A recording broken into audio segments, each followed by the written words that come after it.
ನನ್ನ ಹೆಸರು ಶಿವಕುಮಾರ್ ಅಂತ ಹೇಳಿ. ನಾನು ಇಗ್ನೋದಲ್ಲಿ ಅಕಾಡೆಮಿಕ್ ಕೌನ್ಸಿಲರ್ ಆಗಿ ಕೆಲಸ ಮಾಡ್ತಾ ಇದ್ದೀನಿ. ಇಂದಿನ ದಿನ ನಾನು ಪದವಿಯ ತರಗತಿಗೆ ಮನೋವಿಜ್ಞಾನದ ಉಗಮ ಮತ್ತು ಬೆಳವಣಿಗೆ ಬಗ್ಗೆ ಮಾತಾಡಲಿಕ್ಕೆ ಇಷ್ಟಪಡ್ತೀನಿ. ನಮಗೆಲ್ಲರಿಗೂ ಗೊತ್ತಿರುವಂತೆ ಮನೋವಿಜ್ಞಾನವು ಇಂದಿನ ಆಧುನಿಕ ಸಮಾಜದಲ್ಲಿ ಬಹಳ ಮುಖ್ಯವಾದಂತಹ ಪಾತ್ರವನ್ನು ನಾವು ಮನೋವಿಜ್ಞಾನ ಅಥವಾ ಮನಃಶಾಸ್ತ್ರ ಅಂತಲೂ ಕೂಡ ಕರಿತೀವಿ. ನಿಮಗೆಲ್ಲ ಗೊತ್ತಿರಬೇಕು, ಬಿಹೇವಿಯರಲ್ ಸೈನ್ಸ್ ಅಥವಾ ವ್ಯವಹಾರ ವಿಜ್ಞಾನ ಕೂಡ ಅಂತಲೂ ಕರಿತೀವಿ. ಇದರ ಒಂದು ಉಗಮವನ್ನ ನಾವೆಲ್ಲ ತಿಳ್ಕೊಳ್ಳೇಬೇಕಾಗುತ್ತೆ. ಯಾಕೆ ಅಂತ ಹೇಳಿದ್ರೆ, ಈ ಒಂದು ವಿಷಯ ಹೇಗೆ ಬೆಳವಣಿಗೆ ಆಯಿತು, ಇದರ ಮೂಲ ಸ್ವರೂಪ ಏನು, ಅದು ಒಂದು ಪ್ರಾಚೀನ ಕಾಲದಿಂದನೂ ಕೂಡ ಮಧ್ಯ ಕಾಲದಿಂದ ಮತ್ತೆ ಆಧುನಿಕ ಕಾಲದವರೆಗೆ ಹೇಗೆ ಬೆಳೀತಾ ಬಂತು ಅನ್ನೋದು ಕೂಡ ನಾವು ಒಂದಾಗಿ ವಿವರಣೆಯನ್ನು ತೆಗೆದುಕೊಳ್ತಾ ಹೋಗೋಣ. ಸಾಮಾನ್ಯವಾಗಿ ಸೈಕಾಲಜಿ ಎಂಬ ಶಬ್ದದ ಅರ್ಥವನ್ನ ನಾವು ತಿಳಿಯೋದಕ್ಕೆ ಪ್ರಯತ್ನ ಮಾಡೋಣ. ನಮಗೆಲ್ಲ ಗೊತ್ತಿರುವಂತೆ ಸೈಕಾಲಜಿ ಎಂಬ ಪದದ ಅರ್ಥ ಸೈಕೆ ಅಥವಾ ಆತ್ಮ ಅಥವಾ ಮನಸ್ಸು. ಇದರ ಒಂದು ಮೂಲ ಒಂದು ಭಾಗವನ್ನು ನಾವು ಮಾಡ್ತೇವೆ. ಇನ್ನೊಂದು ಭಾಗವನ್ನು ಲೋಗೋಸ್ ಅಂತೇಳಿ. ಮೊದಲ ಪದ ಸೈಕೋ ಏನಕ್ಕೆ ಸೈಕೆ, ಅದರ ಅರ್ಥ ಸೈಕೆ ಆಗುತ್ತೆ. ಸೈಕೆಯ ಇನ್ನೊಂದು ಅರ್ಥ ಏನಪ್ಪಾ ಅಂದ್ರೆ ಆತ್ಮ ಅಥವಾ ಮನಸ್ಸು ಅಂತ ತಿಳ್ಕೊಳ್ಬೇಕಾಗುತ್ತೆ. ಎರಡನೇದಾಗಿ ಲೋಗೋಸ್ ಅಥವಾ ಲೋಗೋಸ್ ಇನ್ನೊಂದು ಅರ್ಥ ಏನಪ್ಪಾ ಅಂದ್ರೆ ಜ್ಞಾನದ ಅಧ್ಯಯನ ಅಂತ. ಇದರ ಎರಡು ಪದವನ್ನು ಸೇರಿಸಿದಾಗ ಸೈಕೆ ಮತ್ತು ಲೋಗೋಸ್ ಅನ್ನು ಮನಸ್ಸನ್ನು ಅಧ್ಯಯನ ಮಾಡುತ್ತೇವೆ. ಮನಸ್ಸಿನ ಮೂಲ ಏನು, ಮನಸ್ಸು ಹೇಗೆ ಕೆಲಸ ಮಾಡುತ್ತೆ ಅನ್ನುವ ಒಂದು ಶಾಸ್ತ್ರೀಯ ಅಧ್ಯಯನವನ್ನು ನಾವು ಮನಃಶಾಸ್ತ್ರ ಅಥವಾ ಮನೋವಿಜ್ಞಾನ ಅಂತೇಳಿ ಕರಿತೀವಿ.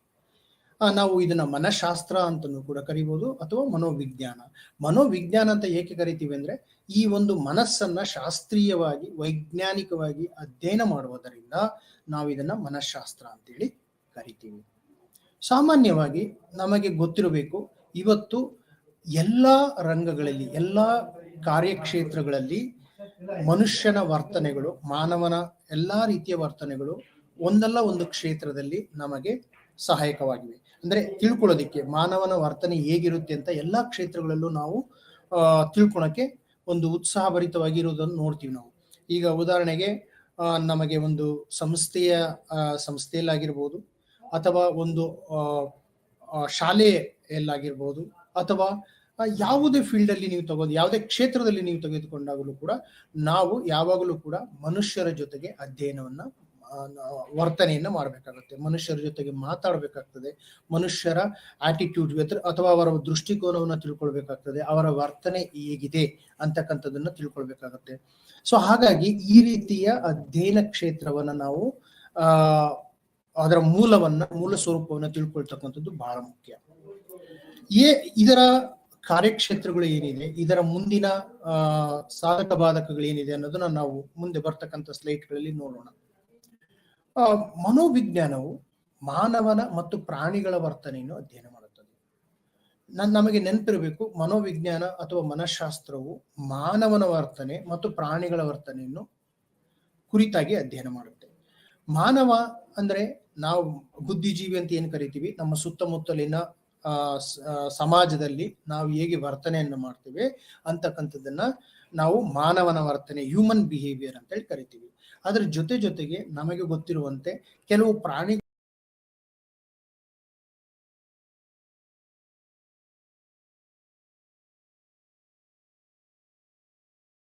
ಮಾನವನ ವರ್ತನೆ ಯಾವ ಸಂದರ್ಭದಲ್ಲಿ ಯಾವ ರೀತಿ ನಾವು ವರ್ತಿಸ್ತೀವಿ. ಉದಾಹರಣೆಗೆ, ಒಬ್ಬ ವ್ಯಕ್ತಿ ಒತ್ತಡಕ್ಕೊಳಗಾದಾಗ ಅವನ ವರ್ತನೆ ಹೇಗಿರುತ್ತೆ, ಒಬ್ಬ ವ್ಯಕ್ತಿ ಒತ್ತಡಕ್ಕೆ ಒಳಗಾದಂತ ಸಂದರ್ಭದಲ್ಲಿ ಅವನ ಮಾನಸಿಕ ಸ್ಥಿತಿ, ಅವನ ಸಮಾಜದಲ್ಲಿ ಹೇಗೆ ವರ್ತನೆ ಮಾಡ್ತಾನೆ, ಅಥವಾ ಒಬ್ಬ ವ್ಯಕ್ತಿ ಅತಿ ಹೆಚ್ಚು ಸಂತೋಷವಾದಾಗ, ಅವನ ಮನಸ್ಸು ಹೆಚ್ಚು ಖುಷಿಯಿಂದ ಇರ್ತಕ್ಕಂಥ ಸಂದರ್ಭದಲ್ಲಿ ಅವನ ವರ್ತನೆ ಹೇಗಿರುತ್ತೆ, ಅಥವಾ ಅವನಿಗೆ ಸಿಟ್ಟಾದಂಥ ಸಂದರ್ಭದಲ್ಲಿ, ಅವನಿಗೆ ಹೆಚ್ಚು ಸಿಟ್ಟು ಬಂದಂಥ ಸಂದರ್ಭದಲ್ಲಿ ಅವನ ವರ್ತನೆ ಹೇಗಿರುತ್ತೆ, ಅವನಿಗೆ ಹೆಚ್ಚು ದುಃಖವಾದಂತ ಸಂದರ್ಭದಲ್ಲಿ ಅವನ ವರ್ತನೆ ಹೇಗಿರುತ್ತೆ, ಈ ರೀತಿಯ ಒಂದು ವರ್ತನೆಗಳನ್ನ ನಾವು ತಿಳಿದುಕೊಂಡಂತ ಸಂದರ್ಭದಲ್ಲಿ ಹೆಚ್ಚು ನಮಗೆ ಮನೋವಿಜ್ಞಾನದ ಬಗ್ಗೆ ಒಂದು ನಮಗೆ ಐಡಿಯಾ ಅಂತಕ್ಕಂಥದ್ದು, ಅಥವಾ ನಮಗೆ ಒಂದು ಅದರ ಬಗ್ಗೆ ಒಂದು ದೃಷ್ಟಿ ಬೆಳೆಯುತ್ತೆ, ನಮಗೆ ಅದರ ಬಗ್ಗೆ ನಮಗೆ ಜ್ಞಾನ ಬೆಳೆಯುತ್ತೆ.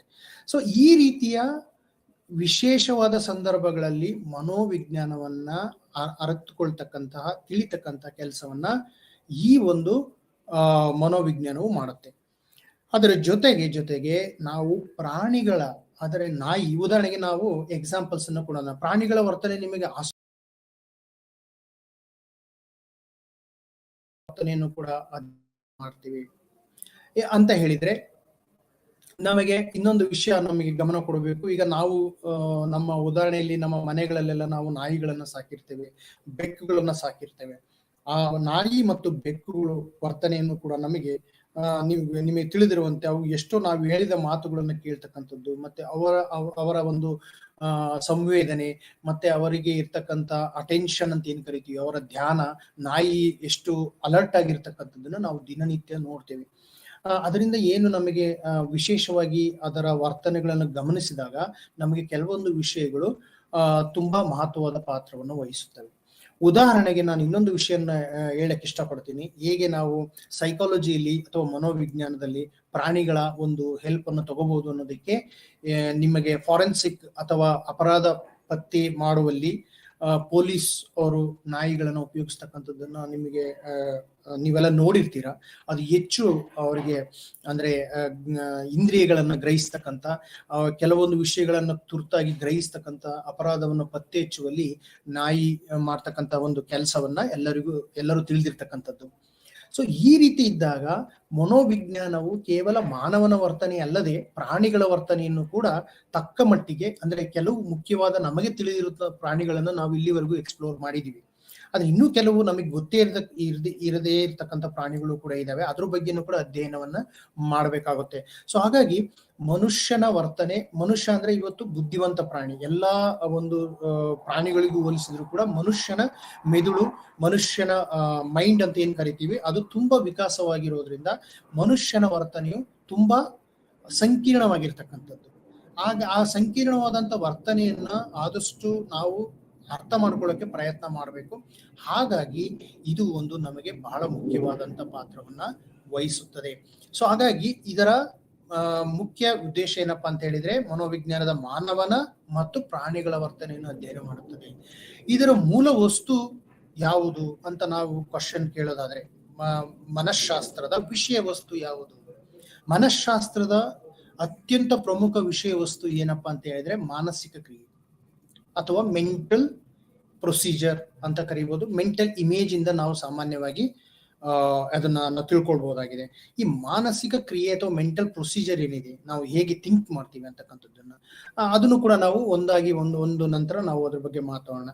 ಸಾಮಾನ್ಯವಾಗಿ ನಾವು ಹೇಗೆ ಯೋಚನೆ ಮಾಡ್ತೀವಿ, ಥಿಂಕಿಂಗ್, ಮಾನಸಿಕ ಕ್ರಿಯೆ ಅಂತ ಅನ್ನೋದನ್ನ ನಾವು ತಿಳ್ಕೊಳ್ಳೋದಾದ್ರೆ ಫಸ್ಟ್ ನಮಗೆ ಯೋಚನೆ ಮಾಡ್ತಕ್ಕಂಥದ್ದು ಥಿಂಕಿಂಗ್ ಅಂತೇಳಿ, ಅಂತ ಯೋಚಿಸ್ತಕ್ಕಂಥ ಯೋಚನಾ ರೀತಿ. ನಮ್ಮ ಮನಸ್ಸು ಯಾವಾಗಲೂ ಕೂಡ ನಾವು ಯೋಚಿಸ್ತಿರ್ತೀವಿ, ಕೆಲವೊಂದು ವಿಷಯಗಳ ಬಗ್ಗೆ ಯೋಚಿಸ್ತಿರ್ತೀವಿ, ನಮ್ಮ ಸ್ನೇಹಿತರ ಬಗ್ಗೆ ಯೋಚಿಸ್ತಿರ್ತೀವಿ, ನಮ್ಮ ಕುಟುಂಬದ ಬಗ್ಗೆ ಯೋಚಿಸ್ತಾ ಇರ್ತೀವಿ, ನಮ್ಮ ನಿರೀಕ್ಷೆಗಳು ಇರುತ್ತೆ, ಹೀಗಾಗ್ಬೇಕು ಹಾಗಾಗ್ಬೇಕು ಅಂತ ಎಲ್ಲ ನಿರೀಕ್ಷೆಗಳು ಇರ್ತವೆ. ಎಲ್ಲ ನಿರೀಕ್ಷೆಗಳು ನಮಗೆ ಅವು ಅಂದ್ಕೊಂಡಂಗೆ ಕೆಲವೊಂದು ಸಂದರ್ಭಗಳಲ್ಲಿ ಆಗೋದಿಲ್ಲ, ಅಥವಾ ಕೆಲವೊಂದು ಸಂದರ್ಭದಲ್ಲಿ ನಾವು ಯೋಚನೆ ಮಾಡಿದ ರೀತಿಯಲ್ಲೇ ಘಟಿಸುತ್ತೆ. ಈಗ ಉದಾಹರಣೆ ಕೊಡೋದಾದ್ರೆ, ಯಾವುದೇ ಒಬ್ಬ ವಿದ್ಯಾರ್ಥಿ ಒಳ್ಳೆ ಅಂಕ ಕೊಡ್ಬೇಕು ಅಂತ ಹೇಳಿ ಚೆನ್ನಾಗಿ ಓದಿ ಪರೀಕ್ಷೆಯಲ್ಲಿ ಪಾಸ್ ಮಾಡಿ ಒಳ್ಳೆ ಅಂಕಗಳನ್ನ ತೆಗೆದುಕೊಳ್ತಾನೆ. ಆದ್ರೆ ಕೆಲವೊಂದು ಸಂದರ್ಭದಲ್ಲಿ ಅದೇ ರೀತಿ ಇನ್ನೊಬ್ಬ ವಿದ್ಯಾರ್ಥಿ ಕೂಡ ಚೆನ್ನಾಗಿ ಪರೀಕ್ಷೆಗೆ ತಯಾರಿ ನಡೆಸಿದ ನಂತರವೂ ಕೂಡ, ಸಾಕಷ್ಟು ಅಧ್ಯಯನ ಮಾಡಿದಲ್ಲೂ ಕೂಡ ಅವನಿಗೆ ಕಡಿಮೆ ಅಂಕಗಳು ಬರೋ ಸಾಧ್ಯತೆ ಇರುತ್ತೆ. ಸೊ ಇದರಲ್ಲಿ ಎರಡು ಮಾನಸಿಕ ಪ್ರಕ್ರಿಯೆಯನ್ನ ನಾವು ನೋಡ್ಬೋದು. ಒಂದು, ಅವರು ಸರಿಯಾಗಿ ಪ್ರಯತ್ನ ಪಟ್ಟಿದ್ದಾರೆ, ಮತ್ತೆ ಅದಕ್ಕೆ ಸರಿಯಾದಂತ ಪರೀಕ್ಷೆನೂ ಕೂಡ ಬರೆದಿದ್ದಾರೆ, ಅವರಿಗೆ ಸರಿಯಾದ ಅಂಕ ಬಂದಿದೆ, ಮತ್ತೆ ಅವರಿಗೆ ತೃಪ್ತಿ ಸಿಕ್ಕಿದೆ. ಎರಡನೇ ಉದಾಹರಣೆನೇ ತೆಗೆದುಕೊಂಡ್ರೆ, ಒಬ್ಬ ವಿದ್ಯಾರ್ಥಿ ಸರಿಯಾಗಿ ಓದಿದ್ದಾನೆ, ಅವನು ಸರಿಯಾಗಿ ಪ್ರಯತ್ನ ಪಟ್ಟಿದ್ದಾನೆ, ಪರೀಕ್ಷೆಯನ್ನು ಕೂಡ ಬರೆದಿದ್ದಾನೆ, ಆದರೆ ಅವನ ಅಂಕ ಕಡಿಮೆ ಬಂದಿದೆ. ಅದಕ್ಕೆ ಏನಪ್ಪ ನಾವು ತಿಳ್ಕೊಬೇಕಾಗುತ್ತೆ ಅಂದ್ರೆ, ಕೆಲವೊಂದು ಸಂದರ್ಭಗಳಲ್ಲಿ ನಮ್ಮ ಮಾನಸಿಕ ಕ್ರಿಯೆಗೆ ಅನುಗುಣವಾಗಿ, ನಮ್ಮ ಯೋಚನೆಗೆ ಅನುಗುಣವಾಗಿ ಕೆಲವೊಂದು ಪರಿಣಾಮಗಳು ಆಗೋದಿಲ್ಲ. ಆವಾಗ ನಮಗೆ ಏನಾಗುತ್ತೆ ಅಂದ್ರೆ ದುಃಖ ಆಗತಕ್ಕಂಥ ಸಾಧ್ಯತೆಗಳು ಇರುತ್ತೆ. ಸೊ ಹಾಗಾಗಿ ನಮಗೆ ಮಾನಸಿಕ ಕ್ರಿಯೆಯನ್ನು ನಾವು ಅರಿಯಲು ಈ ಮನೋವಿಜ್ಞಾನವು ನಮಗೆ ಸಹಾಯ ಮಾಡುತ್ತೆ. ಮನಃಶಾಸ್ತ್ರದ ಮೂಲ ಉದ್ದೇಶ ಏನಪ್ಪಾ ಅಂದ್ರೆ ಮಾನಸಿಕ ಕ್ರಿಯೆಯ ಮೂಲವನ್ನು ಅರ್ಥ ಮಾಡ್ಕೊಳ್ತಕ್ಕಂಥದ್ದು ಅಂತ ಆಗಿರುತ್ತೆ. ಮತ್ತೆ ಈಗ ನಾವು ಇಷ್ಟೆಲ್ಲ ನಾವು ತಿಳ್ಕೊಂಡ್ವಿ, ಅಂದ್ರೆ ಮನಃಶಾಸ್ತ್ರದ ಅರ್ಥ ಏನು, ಮನೋವಿಜ್ಞಾನದ ಮೂಲ ಸ್ವರೂಪ ಏನು ಅಂತೇಳಿ ಅದರ ವಸ್ತುಶಃ ಪದವನ್ನು ತಿಳಿದುಕೊಂಡ್ವಿ. ಮತ್ತೆ ನಾವು ಇದನ್ನು ಕೂಡ ತಿಳ್ಕೊಂಡ್ವಿ, ಏನು ಮಾನಸಿಕ ಕ್ರಿಯೆ ಮನೋವಿಜ್ಞಾನದ ಮೂಲ ರೂಪ, ಮನಸ್ಸಿಗೆ ಸಂಬಂಧಪಟ್ಟಂತ ಕೆಲಸವನ್ನು ಮನಸ್ಸು ಹೇಗೆ ವರ್ತಿಸುತ್ತೆ ಅಂತಕ್ಕಂಥದ್ದನ್ನು ಅಧ್ಯಯನ ಮಾಡ್ತಕ್ಕಂಥ ಒಂದು ಸ್ವರೂಪವನ್ನೇ ನಾವು ಮನೋವಿಜ್ಞಾನದ ಬೆಳವಣಿಗೆ ಅಥವಾ ಮನೋವಿಜ್ಞಾನದ ಮೂಲ ಸ್ವರೂಪದ ಬಗ್ಗೆ ನಾವು ಮಾತಾಡಿದ್ವಿ. ಈಗ ನಾವು ಮಾತಾಡೋಣ ಮನೋವಿಜ್ಞಾನದ ಸ್ವರೂಪ. ನಮಗೆಲ್ಲ ಆಶ್ಚರ್ಯ ಆಗ್ಬೋದು, ಮನೋವಿಜ್ಞಾನ, ನಿಮ್ಮಲ್ಲಿ ಒಂದು ಪ್ರಶ್ನೆನ ನೀವೇ ಹಾಕಿಕೊಳ್ಬಹುದು, ಹಾಗಾದ್ರೆ ಮನೋವಿಜ್ಞಾನ ಕೇವಲ ವಿಜ್ಞಾನವೇ ಅಥವಾ ಸಾಮಾಜಿಕ ವಿಜ್ಞಾನವೇ? ಇದಕ್ಕೆ ಅರ್ಥ ಎರಡೂ ಕೂಡ. ಮನೋವಿಜ್ಞಾನ ಅಥವಾ ಮನಃಶಾಸ್ತ್ರ ವಿಜ್ಞಾನವೂ ಹೌದು ಮತ್ತು ಅದು ಸಾಮಾಜಿಕ ವಿಜ್ಞಾನವೂ ಹೌದು. ಮೊದಲಿಗೆ ನಾವು ವಿಜ್ಞಾನದ ರೂಪದ ಬಗ್ಗೆ ಮಾತಾಡೋಣ. ಹೇಗೆ ಭೌತಿಕ ವಿಜ್ಞಾನ, ಹೇಗೆ ಬೇರೆ ರೀತಿಯ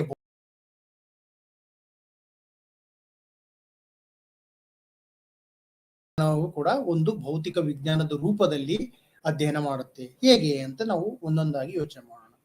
ನಮಗೆ ಗೊತ್ತಿರುವಂತೆ ಮನೋವಿಜ್ಞಾನದಲ್ಲಿ ನಾವು ಅಳವಡಿಸತಕ್ಕಂಥ ಎಲ್ಲ ಮೆಥಡ್ ಅಥವಾ ಕ್ರಮಗಳು ವೈಜ್ಞಾನಿಕ ರೀತಿಯಿಂದ ಕೂಡಿರುತ್ತವೆ. ನೀವು ಸೈಕಾಲಜಿಯ ಒಂದು ಅಧ್ಯಯನ ಸ್ವರೂಪವನ್ನು ನೋಡಿದಾಗ ನಮಗೆ ಯಾವಾಗಲೂ ಕೂಡ ಅದರ ಸ್ಟೆಪ್ಸ್ ಅಂತ ಅಥವಾ ನಾವೇನಂತ ಕರಿತೀವಿ, ಕ್ರಮ ಅಂತ ಏನ್ ಕರಿತೀವಿ, ಅದರಲ್ಲಿ ಒಂದು ವೈಜ್ಞಾನಿಕ ಕ್ರಮವನ್ನೇ ನಾವು ಕಾಣ್ತೀವಿ. ಉದಾಹರಣೆಗೆ ನಾವು ಅಬ್ಸರ್ವೇಷನ್ ಅಂತಕ್ಕಂಥದ್ದನ್ನ ನೋಡೋಣ. ಅಬ್ಸರ್ವೇಷನ್ ಅಂದ್ರೆ ನಾವು ಕನ್ನಡದಲ್ಲಿ ವೀಕ್ಷಣೆ ಅಂತ ಕರಿತೀವಿ. ಈ ವೀಕ್ಷಣೆ ಅಂತಕ್ಕಂಥದ್ದು ನಾವು ಯಾವುದೇ ವ್ಯಕ್ತಿಯ ಒಂದು ವೀಕ್ಷಣೆಯನ್ನು ಮಾಡಬೇಕು. ಉದಾಹರಣೆಗೆ ನಾವು ಒಂದು ಶಾಲೆಯನ್ನು ತೆಗೆದುಕೊಳ್ಳೋಣ, ಒಂದು ಹೈಸ್ಕೂಲ್ ಅಥವಾ ಒಂದು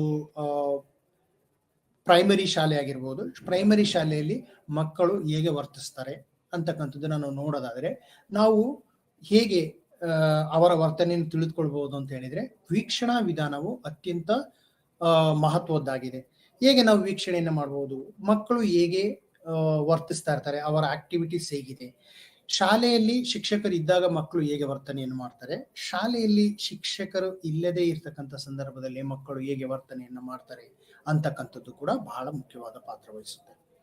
ಎರಡನ್ನು ನಾವು ನೋಡಿದಾಗ ನಮಗೆ ಸಾಮಾನ್ಯವಾಗಿ ಅನಿಸ್ಬೋದು, ಶಾಲೆಯಲ್ಲಿ ಶಿಕ್ಷಕರು ಇದ್ದಾಗ ಮಕ್ಕಳು ಸ್ವಲ್ಪ ತುಂಟಾಟವನ್ನು ಆಡೋದಾಗ್ಲಿ ಅಥವಾ ಬೇರೆ ರೀತಿಯ ವರ್ತನೆಯನ್ನು ಕಡಿಮೆ ಮಾಡ್ತಾರೆ. ಯಾಕೆಂದ್ರೆ ಮಕ್ಕಳಿಗೆ ಹೆದರಿಕೆ ಇರ್ತಕ್ಕಂಥ ಸಂದರ್ಭ ಇರುತ್ತೆ.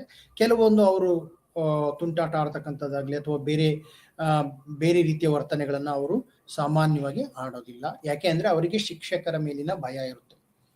ಅದೇ ರೀತಿ ಶಿಕ್ಷಕರು ಇಲ್ಲದೆ ಇರ್ತಕ್ಕಂಥ ಸಂದರ್ಭದಲ್ಲಿ ಅವರ ವರ್ತನೆ ಹೇಗಿರುತ್ತೆ ಅಂತಕ್ಕಂಥದ್ದು, ಸಾಮಾನ್ಯವಾಗಿ ಅವರು ಸ್ವಲ್ಪ ಗಲಾಟೆ ಮಾಡ್ತಕ್ಕಂಥದ್ದಾಗಿರ್ಬೋದು ಅಥವಾ ಬೇರೆ ರೀತಿಯ ಒಂದು ವರ್ತನೆಗಳು ಅವರಿಗೆ ಕಂಡುಬರೋ ಸಾಧ್ಯತೆಗಳಿರುತ್ತೆ. ಅಂದ್ರೆ ಇದರ ಅರ್ಥ ಏನಾಗುತ್ತೆ ಅಂದ್ರೆ ಕೆಲವರ ಪ್ರೆಸೆನ್ಸ್ ಅಂತ ಅಥವಾ ಬೇರೆಯವರ ಉಪಸ್ಥಿತಿಯಲ್ಲಿ, ಶಿಕ್ಷಕರ ಉಪಸ್ಥಿತಿಯಲ್ಲಿ ವಿದ್ಯಾರ್ಥಿಗಳ ವರ್ತನೆ ಹೇಗಿರುತ್ತೆ, ಶಿಕ್ಷಕರ ಅನುಪಸ್ಥಿತಿಯಲ್ಲಿ ವಿದ್ಯಾರ್ಥಿಗಳ ವರ್ತನೆ ಹೇಗಿರುತ್ತೆ ಅಂತಕ್ಕಂಥದ್ದು ಎರಡು ವಿಧವಾಗಿ ನಾವು ವೀಕ್ಷಣಾ ವಿಧಾನದಲ್ಲಿ ವೈಜ್ಞಾನಿಕವಾಗಿ ನಾವು ತಿಳಿದುಕೊಳ್ಬಹುದಾಗಿದೆ. ಅದೇ ರೀತಿ ನಾವು ಹೇಗೆ ಅಬ್ಸರ್ವೇಷನ್ಸ್ ಅನ್ನು ಮಾಡ್ತೀವಿ, ಹೇಗೆ ವೀಕ್ಷಣೆಯನ್ನು ಮಾಡ್ತೀವಿ ಅಂದ್ರೆ ಅದಕ್ಕೆ ಕೆಲವೊಂದು ಮಾನದಂಡಗಳನ್ನು ನಾವು ಉಪಯೋಗಿಸ್ತೀವಿ ಅಥವಾ ಕೆಲವೊಂದು ಅಂಕಗಳು ಅನ್ನು ನಾವು ಅದಕ್ಕೆ ಕೊಟ್ಟು ಒಂದು ಶಿಸ್ತುಬದ್ಧವಾಗಿ ನಾವು ಅಧ್ಯಯನ ಮಾಡುವುದರಿಂದ, ಈ ಕ್ರಮವನ್ನು ಅನುಸರಿಸುವುದರಿಂದ ಮನೋವಿಜ್ಞಾನವು ಒಂದು ವೈಜ್ಞಾನಿಕ ರೂಪ ಅಂತಾನೆ ನಾವು ಕರಿಬಹುದಾಗಿದೆ. ಯಾವ ರೀತಿ ಫಿಸಿಕಲ್ ವಿಜ್ಞಾನದಲ್ಲಿ ಕೂಡ ನಾವು ಅಬ್ಸರ್ವೇಷನ್ ಅನ್ನು ಉಪಯೋಗಿಸ್ತೀವೋ, ಈಗ ನಮಗೆಲ್ಲ ಗೊತ್ತಿರಬೇಕು ಭೌತ ವಿಜ್ಞಾನ ಮತ್ತೆ ಬೇರೆ ವಿಜ್ಞಾನದ ಇತರ ಭಾಗಗಳಲ್ಲಿ ನಾವು ವೀಕ್ಷಣಾ ವಿಧಾನವನ್ನು ಬಹಳ ಅಚ್ಚುಕಟ್ಟಾಗಿ ನಿರ್ವಹಿಸ್ತೀವಿ. ಅದೇ ರೀತಿಯ ಅಚ್ಚುಕಟ್ಟನ್ನ ವೀಕ್ಷಣಾ ವಿಧಾನವನ್ನು ಕೂಡ ನಾವು ಇಲ್ಲಿ ಅನುಸರಿಸ್ತೇವೆ. ಇನ್ನೊಂದು ನಾನು ಇಲ್ಲಿ ನಿಮಗೆ ಹೇಳ್ಬೇಕಾಗಿದೆ, ಮನೋವಿಜ್ಞಾನವು ಸಾಮಾಜಿಕ ವಿಜ್ಞಾನವು ಅನ್ನೋದಕ್ಕಿಂತ ಮುಂಚೆ ಇತರೆ ಎಲ್ಲಾ ವಿಜ್ಞಾನಗಳು ಅನುಸರಿಸುವ ವಿಧಾನಗಳು ಯಾವುವು ಅನ್ನೋದನ್ನು ಕೂಡ ನೋಡೋಣ. ಈಗ ನಾವು ವೀಕ್ಷಣ ವಿಧಾನದ ಬಗ್ಗೆನೂ ಕೂಡ ಹೇಳಿದ್ವಿ. ಇನ್ನೊಂದು ವಿಷಯ, ನಾವು ವೀಕ್ಷಣ ವಿಧಾನದಲ್ಲಿ ಎರಡು ರೀತಿಯ ವೀಕ್ಷಣ ವಿಧಾನವನ್ನು ನೋಡಬಹುದು. ಒಂದು ವೀಕ್ಷಣಾ ವಿಧಾನ ಏನಪ್ಪಾ ಅಂದ್ರೆ, ಯಾವುದೇ ಒಬ್ಬ ವೀಕ್ಷಣೆ ಮಾಡ್ತಕ್ಕಂಥವ್ರು ಅಥವಾ ಸೈಕಾಲಜಿಸ್ಟ್ ಆಗಿರ್ಬೋದು, ಮನೋವಿಜ್ಞಾನಿ ಆಗಿರ್ಬೋದು, ಅವರು ಹೇಗೆ ಒಂದು ವಿಷಯವನ್ನ ಅಧ್ಯಯನ ಮಾಡ್ತಾರೆ ಅಂತಕ್ಕಂಥದ್ದು. ಅದರಲ್ಲಿ ನಾವು ಒಂದು ಪಾರ್ಟಿಸಿಪೆಂಟ್ ಅಬ್ಸರ್ವೇಷನ್ ಅಂದ್ರೆ ಭಾಗವಹಿಸಿ ವೀಕ್ಷಣೆ ಮಾಡ್ತಕ್ಕಂಥದ್ದು. ಉದಾಹರಣೆಗೆ ನಿಮಗೆ ಈಗ ನಾವು ಯಾವುದೇ ಒಂದು ಅಂಗಡಿಯಲ್ಲಿ ಹೋಗಿ, ಯಾವುದೇ ಒಂದು ಬಟ್ಟೆ ಅಂಗಡಿಗೆ ಹೋಗೋಣ, ಒಂದು ಬಿಸ್ನೆಸ್ ನಡೆಸ್ತಕ್ಕಂಥ ಅಂಗಡಿಗೆ, ಅಲ್ಲಿ ಹೋಗಿ ನೋಡಿದಾಗ ನಾವು ಅಲ್ಲಿ ಒಬ್ಬ ಕೆಲಸಗಾರನಾಗಿ ಅವರ ಆ ಒಂದು ಗ್ರೂಪ್ ಅಲ್ಲಿ, ಆ ಸಮೂಹದಲ್ಲಿ ಭಾಗವಹಿಸಿ ಅದರ ವರ್ತನೆಯನ್ನು ನೋಡಿದಾಗ ಅವರು ಯಾವ ರೀತಿ ವರ್ತಿಸ್ತಾರೆ, ಅಲ್ಲಿನ ಕಸ್ಟಮರ್ ಜೊತೆ ಹೇಗೆ ವರ್ತಿಸ್ತಾರೆ ಅಂತ ನೋಡ್ಬೇಕು ಅಂದಾಗ ನಾವು ಅಲ್ಲಿ ಇದ್ದು ಅದರ ಭಾಗವಾಗಿ, ಆ ಒಂದು ಸಂಸ್ಥೆಯ ಭಾಗವಾಗಿ ನೋಡಿದಾಗ ಅಲ್ಲಿ ನಮಗೆ ಕೆಲವೊಂದು ವಿಷಯಗಳು ಗೊತ್ತಾಗುತ್ತೆ. ಇದು ಈ ರೀತಿ ಇದೆ, ಈ ವರ್ತನೆ ಈ ರೀತಿ ಇದೆ ಅಂತೇಳಿ. ಅಂದ್ರೆ ನಾವು ಅಲ್ಲಿಯ ಭಾಗವಾಗಿ, ಆ ಸಂಸ್ಥೆಯ ಭಾಗವಾಗಿ, ಆ ಅಂಗಡಿಯ ಭಾಗವಾಗಿ ಕಸ್ಟಮರ್ಸ್ ಜೊತೆಗೆ, ಗ್ರಾಹಕರ ಜೊತೆಗೆ ವ್ಯವಹರಿಸಿದಾಗ ನಮಗೆ ಅತಿ ಹೆಚ್ಚು ಮಾಹಿತಿ ನಮಗೆ ಗೊತ್ತಾಗುತ್ತೆ. ಅದೇ ರೀತಿ ನಾವು ಅದರ ಭಾಗವಾಗಿ ಇರದೆ ಹೊರಗಿನಿಂದ ಅಂದ್ರೆ ಬಾಹ್ಯ ಸ್ವರೂಪವಾಗಿ ಕೂಡ ನಾವು ಅಬ್ಸರ್ವೇಷನ್ ಮಾಡಬಹುದು. ಉದಾಹರಣೆಗೆ ಅದೇ ಅಂಗಡಿಯ ಮುಂದೆ ನಾವು ಕೂತು ಸ್ವಲ್ಪ ದೂರ ಮುಂದೆ ಕೂತ್ಕೊಂಡು ಅಲ್ಲಿ ಯಾವ ರೀತಿ ಗ್ರಾಹಕರು ಮತ್ತು ಅಂಗಡಿಯ ಮಾಲೀಕರ ಜೊತೆಗೆ ವ್ಯವಹಾರ ನಡೆಯುತ್ತೆ ಅಂತಕ್ಕಂಥದ್ದನ್ನು ಕೂಡ ನಾವು ನೋಡ್ಬೋದು. ಇದನ್ನ ನಾವು ಬಾಹ್ಯ ವೀಕ್ಷಣೆ ಅಂತ ಕರಿತೀವಿ. ಇನ್ನೊಂದು ಏನಪ್ಪಾ ಅಂದ್ರೆ ನಾವು ಪಾರ್ಟಿಸಿಪೆಂಟ್, ಭಾಗವಹಿಸಿ ಮಾಡ್ತಕ್ಕಂಥ ವೀಕ್ಷಣೆ ಅಂತ ಹೇಳಿ ಕರಿತೀವಿ. ಎರಡೂ ಕೂಡ ಅದರದೇ ಆದಂತಹ ಒಂದು ಲಾಭ ಮತ್ತು ಒಂದು ಡಿಸ್ಅಡ್ವಾಂಟೇಜ್ ಅಂತ ಏನ್ ಕರಿತೀವಿ, ನಷ್ಟ ಅಂತ ನಾವು ಕರಿಬಹುದಾಗಿದೆ. ಎರಡೂ ಕೂಡ ಅದರಲ್ಲಿ ಅಡ್ವಾಂಟೇಜಸ್ ಇದೆ ನಮಗೆ. ಸೊ ಹಾಗೆ ನೋಡಿದಾಗ ಎರಡರಲ್ಲಿ ಒಂದೊಂದು ಪಾಯಿಂಟ್ಸ್ ಅನ್ನು ನಾನು ನೋಡೋಣ. ಈಗ ನಮಗೆ ಬಾಹ್ಯ ವೀಕ್ಷಣ ವಿಧಾನದಲ್ಲಿ ಸಮಸ್ಯೆ ಏನಾಗುತ್ತೆ ಅಂತ ಹೇಳಿದ್ರೆ, ಬಾಹ್ಯ ವೀಕ್ಷಣ ವಿಧಾನದಲ್ಲಿ ನಮಗೆ ಆ ಗ್ರಾಹಕರ ಅಥವಾ ಆ ಸಬ್ಜೆಕ್ಟ್, ಆ ವಿಷಯ ವಸ್ತುವಿನ ಜೊತೆಗೆ ಮಾತನಾಡ್ತಕ್ಕಂಥ ಅವಕಾಶ ಇರೋದಿಲ್ಲ. ನಾವು ದೂರದಿಂದನೇ ವೀಕ್ಷಣೆ ಮಾಡುವುದರಿಂದ ಯಾವ ರೀತಿಯ ನಮಗೆ ಏನು ಅವಕಾಶ ಇರುತ್ತೆ, ಆ ಅವಕಾಶ ಅವರ ಜೊತೆಗೆ ಇಂಟರಾಕ್ಟ್ ಮಾಡ್ತಕ್ಕಂಥ, ಅವರ ಜೊತೆಗೆ ಮಾತನಾಡ್ತಕ್ಕಂಥ ಅವಕಾಶ ಇರೋದಿಲ್ಲ. ಸೊ ಹಾಗಾಗಿ ಬಾಹ್ಯ ರೂಪವಾಗಿ ನೋಡಿದಾಗ ನಮಗೆ ಅವ್ರ ಹತ್ರ ಮಾತಾಡ್ತಕ್ಕಂಥ, ಅವರ ಜೊತೆಗೆ ಇಂಟ್ರಾಕ್ಟ್ ಮಾಡ್ತಕ್ಕಂಥ ಅವಕಾಶ ಇಲ್ಲದೆ ಇರುವುದರಿಂದ ಅತಿ ಹೆಚ್ಚು ವಿಷಯವನ್ನು ನಾವು ತಿಳಿದುಕೊಳ್ಳಕ್ಕೆ ಆಗೋದಿಲ್ಲ, ಅಥವಾ ತುಂಬಾ ಹತ್ತಿರದ ವಿಷಯಗಳನ್ನು ನಾವು ತಿಳಿದುಕೊಳ್ಳಕ್ಕೆ ಆಗೋದಿಲ್ಲ. ಅದೇ ರೀತಿ ಬಾಹ್ಯ ವೀಕ್ಷಣೆಯ ಇನ್ನೊಂದು ಸ್ವರೂಪ ಏನಪ್ಪಾ ಅಂತ ಹೇಳಿದ್ರೆ, ಬಾಹ್ಯ ವೀಕ್ಷಣೆಯಿಂದ ನಮಗೆ ಆಗ್ತಕ್ಕಂಥ ಲಾಭ ಏನಪ್ಪಾ ಅಂತ ಹೇಳಿದ್ರೆ, ಆ ವಿಷಯ ವಸ್ತು ಅಥವಾ ಸಬ್ಜೆಕ್ಟ್ ಅಥವಾ ಯಾವುದೇ ವ್ಯಕ್ತಿಯನ್ನ ನಾವು ಯಾವುದೇ ರೀತಿ ತೊಂದರೆ ಕೊಡದೆ ಅವನು ಸ್ವಾಭಾವಿಕವಾಗಿ ಹೇಗೆ ವರ್ತಿಸ್ತಾನೆ, ಅವನ ಸ್ವಾಭಾವಿಕ ನೆಲೆಗಟ್ಟಿನಲ್ಲಿ ಹೇಗೆ ವರ್ತನೆಯನ್ನು ಮಾಡ್ತಾನೆ, ಅದನ್ನು ನಾವು ಅವಲೋಕನ ಮಾಡಬಹುದಾಗಿದೆ. ಇದು ಬಹಳ ಮುಖ್ಯ. ಯಾಕೆಂದ್ರೆ ನಾವು ಬೇರೆ ಭಾಗವಹಿಸಿ ಮಾಡ್ತಕ್ಕಂತಹ ಒಂದು ಅಬ್ಸರ್ವೇಷನ್ ಅಲ್ಲಿ ಅಥವಾ ವೀಕ್ಷಣೆಯಲ್ಲಿ, ಅಥವಾ ಈಗ ನಾನು ಅಂಗಡಿಯ ಉದಾಹರಣೆ ಕೊಟ್ಟ ಹಾಗೆ ಅಲ್ಲಿ ನಾವು ಹೋಗಿ ಅವ್ರ ಜೊತೆಗೆ ಮಾತಾಡಿದಾಗ ಅವರು ತಮ್ಮ ವರ್ತನೆಯನ್ನು ಬದಲಾವಣೆ ಮಾಡೋ ಸಾಧ್ಯತೆಯೂ ಕೂಡ ಇರುತ್ತೆ. ಅವರಿಗೆ ಗೊತ್ತಿಲ್ಲ ಅಂದ್ರೆ, ಅಥವಾ ನಾನು ಹೇಳಿದ್ರೆ ನಾನು ನಿಮ್ಮನ್ನ ಅಬ್ಸರ್ವೇಷನ್ ಮಾಡ್ಲಿಕ್ಕೆ ಬಂದಿದ್ದೀನಿ ಅಂತ ಹೇಳಿದಾಗ ಅವರು ವರ್ತನೆಯನ್ನು ಬದಲಾಯಿಸ್ತಕ್ಕಂಥ ಸಾಧ್ಯತೆಗಳಿರುತ್ತೆ. ಆದ್ರೆ ಬಾಹ್ಯ ವೀಕ್ಷಣೆಯಲ್ಲಿ ಮಾಡುವಾಗ ನಮಗೆ ಯಾವುದೇ ರೀತಿಯ ಒಂದು ನಾವು ಏನು ತೊಂದರೆ ಅಂತ ಕರಿತೀವಿ ಅಥವಾ ವ್ಯಕ್ತಿಯನ್ನ ನಾವು ಸಮಸ್ಯೆ ಕೊಡ್ತಕ್ಕಂಥದ್ದು ಇರೋದಿಲ್ಲ. ಸೊ ಇದು ವೀಕ್ಷಣ ವಿಧಾನ ಒಂದು. ನಾನು ಯಾಕೆ ಈ ಮಾತನ್ನು ಹೇಳ್ತಾ ಇದ್ದೀನಿ ಅಂದ್ರೆ, ನಾನು ಇವತ್ತು ಮನೋವಿಜ್ಞಾನ ಹೇಗೆ ವಿಜ್ಞಾನ ಆಗುತ್ತೆ, ಹೇಗೆ ಅದನ್ನು ನಾವು ವಿಜ್ಞಾನ ಅಂತ ಕರಿತೀವಿ ಅನ್ನೋದಕ್ಕೆ ಉದಾಹರಣೆಗಳನ್ನ ನಾನು ಕೊಡ್ತಾ ಇದ್ದೀನಿ. ಎರಡನೇದಾಗಿ ನಾವು ಪ್ರಾಯೋಗಿಕ ವಿಧಾನದ ಬಗ್ಗೆ ಮಾತಾಡೋಣ. ಪ್ರಾಯೋಗಿಕ ವಿಧಾನ ಅಂತಕ್ಕಂಥದ್ದು ಎಕ್ಸ್ಪೆರಿಮೆಂಟ್ ಅಂತ ನಾವು ಕರಿತೀವಿ. ನಿಮಗೆ ಗೊತ್ತಿರಬೇಕು, ಯಾವುದೇ ಭೌತ ವಿಜ್ಞಾನಗಳೇ ಅಥವಾ ಯಾವುದೇ ವಿಜ್ಞಾನದ ಸಂಶೋಧನೆಗಳು ನಡೆದಾಗಲೂ ಕೂಡ ನಮಗೆ ಎಕ್ಸ್ಪೆರಿಮೆಂಟ್ ಅನ್ನು ನಾವು ಉಪಯೋಗಿಸ್ತೀವಿ. ನಿಮಗೆ ಬಹಳ ಆಶ್ಚರ್ಯ ಆಗಬಹುದು, ಸೈಕಾಲಜಿ ಕೂಡ ಎಕ್ಸ್ಪೆರಿಮೆಂಟ್ ಇಲ್ದೇನೆ ಸೈಕಾಲಜಿಯ ಯಾವುದೇ ಪ್ರಯೋಗಗಳಿಲ್ಲ. ಸೈಕಾಲಜಿ ಕೂಡ ಒಂದು ಲ್ಯಾಬೊರೇಟರಿಯಲ್ಲಿ ನಾವು ಸಾಕಷ್ಟು ವಿಷಯಗಳನ್ನು ಅಧ್ಯಯನ ಮಾಡ್ತೀವಿ. ಲ್ಯಾಬೊರೇಟರಿಯಲ್ಲಿ ನಾವು ಸೈಕಾಲಜಿಯನ್ನ ಎಕ್ಸ್ಪೆರಿಮೆಂಟ್ ಅಥವಾ ಪ್ರಾಯೋಗಿಕ ರೂಪವಾಗಿ ಅಧ್ಯಯನವನ್ನು ಮಾಡ್ತೀವಿ, ಅಥವಾ ಪ್ರಯೋಗಾಲಯ ಅಂತಲೂ ಕೂಡ ನಾವು ಕರಿಬಹುದು.